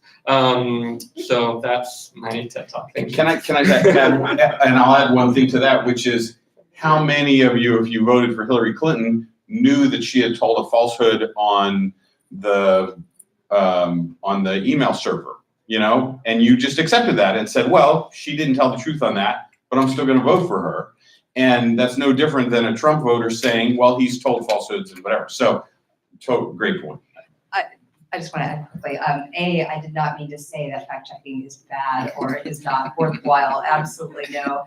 And as far as the backfire effect, yes, that isn't the only study. There's a number of studies about you can't unring the bell when you've heard misinformation, and even though it's been corrected. So I was kind of referring to the general that kind of general thing. But also, it was what I was trying to say earlier is I think the bigger problem is people don't pay attention to fact checks. But to get to your question. I get stuck on the part down there. It says, if people can agree on what is false. Yeah. I'm not sure people will ever agree. That's a on what's big false. yeah. Well, yes. Just to add one more piece of context, though, like when we talk about research, we have to contextualize that it's mostly been in English in the US with a very particular subset of the population. So as we think more about the implications of like what counts as true or not in the research itself, we do need to recognize that like a lot of this has not been replicated in places outside the US, or at least outside of Western Europe, that we need to focus more on the low tech scale, certain segments of the population, like older people. Like there was a study recently by Andy Guest that showed older people had shared 7 times as much fake news during the election, like things like this, where we do need to slowly piece together the larger narrative around what effects actually exist and which don't. I'm obsessed with the questions I prepared, so I'm moving on to the next one. So the next question is about the explainability of fact-checking tools or algorithms, right? And this is related to some of the comments from Alex as well as from Vivian. So my interpretation of that create, test, and summarize defensible philosophical and methodological frameworks is that we need something that can be explained. Right? I don't know if I interpret it right. So, would you like to comment on this? What do we need to do in order to make fact-checking explainable?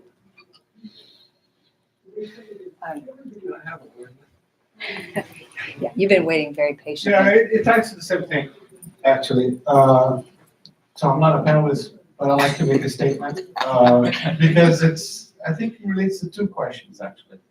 So in the end, I think it boils down to points of view, right? Every statement, they reflect certain points of view, and they have values that underlie them. So perhaps one way to do that is to expose these, to make them more explicit. What's that it is a point of view, and perhaps what are the values that are underlying that justify them, so that certain communities share these values or not, and we can refute it on that. But once you get to that point, I guess it's beyond. That's the point that you were making. Why would you vote for Hillary and so on? Because she represents a set of a value system that you share. And you're not going to change because of that, or not because of the news or anything like that. It's a deeper phenomenon. So I'm positing that one thing that's missing is emerging and making those subjective positions or interpretations or accounts of things more explicit.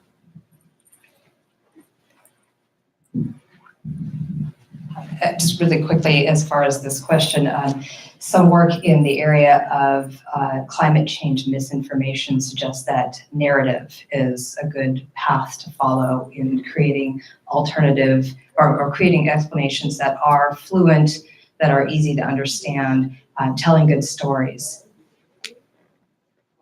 So I think one of the challenges here, and what I'm going to say ties back to second question as well, is incorporating context is super important in adding explanation. So like just giving a fact check, like this particular organization has fact checked this particular piece of news helps, but does not help sufficiently. So we need to add context into that particular fact checking, whatever is being fact checked. And that becomes a super difficult problem because text summarization and the context summarization is super difficult. So I think this is a very interesting and very interesting research question going forward on how to incorporate context and how to make how to use that to make things more explainable to people. Yeah, so I wanted to bring that point up. More comments? Alex, do you have comments? No, I think that's good. All right. Was there one more question? Yep.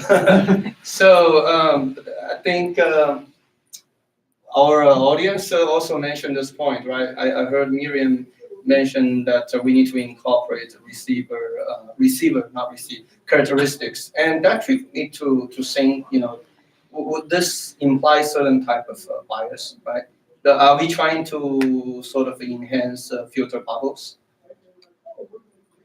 Right. If you have fact checks that incorporate receivers' characteristics, it sounds like filter bubble, right? Am I wrong?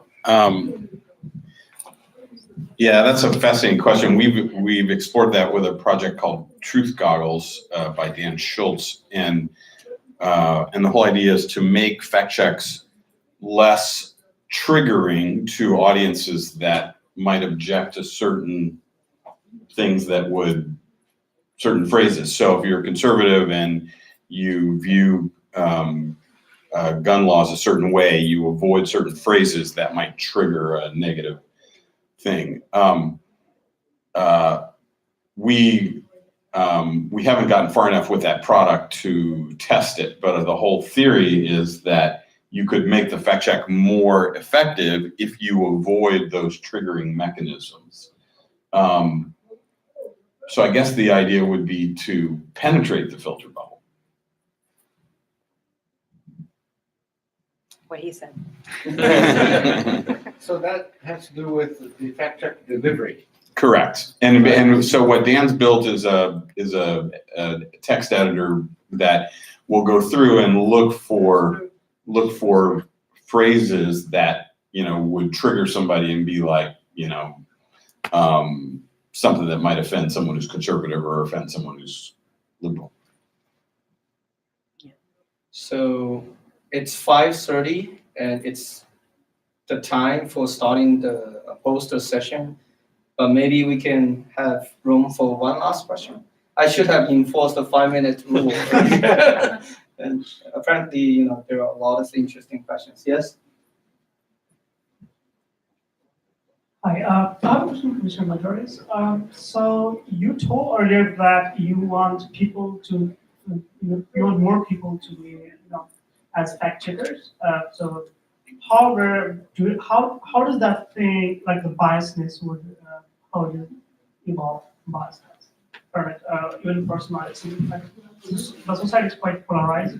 And how do you solve those biases? Yeah, I actually don't think that fact checking is the best use of bringing the public. I think that the public is most effective at surfacing what's going on, at providing insights of what they think decisions about the information commons should be, because these are political decisions. I do not think that having a exclusively crowd fact checking platform would ever work for reasons you mentioned. But we have Wikipedia, but we, on the one hand, on the other hand, we have only one Wikipedia. So I don't know if we could ever imagine a crowd fact-checking experiment that worked. What we would definitely need is scale and a lot of moderation. But that's not what we're working on right now. All right. Thank you all very much for participating in the panel. And we have still 1 hour, and feel free to have informal discussions. If you have a poster, we cannot use push pins or tape, but I have this removable pulley. You can get it from me, and we'll just hand post over here. And we have drinks outside. We have to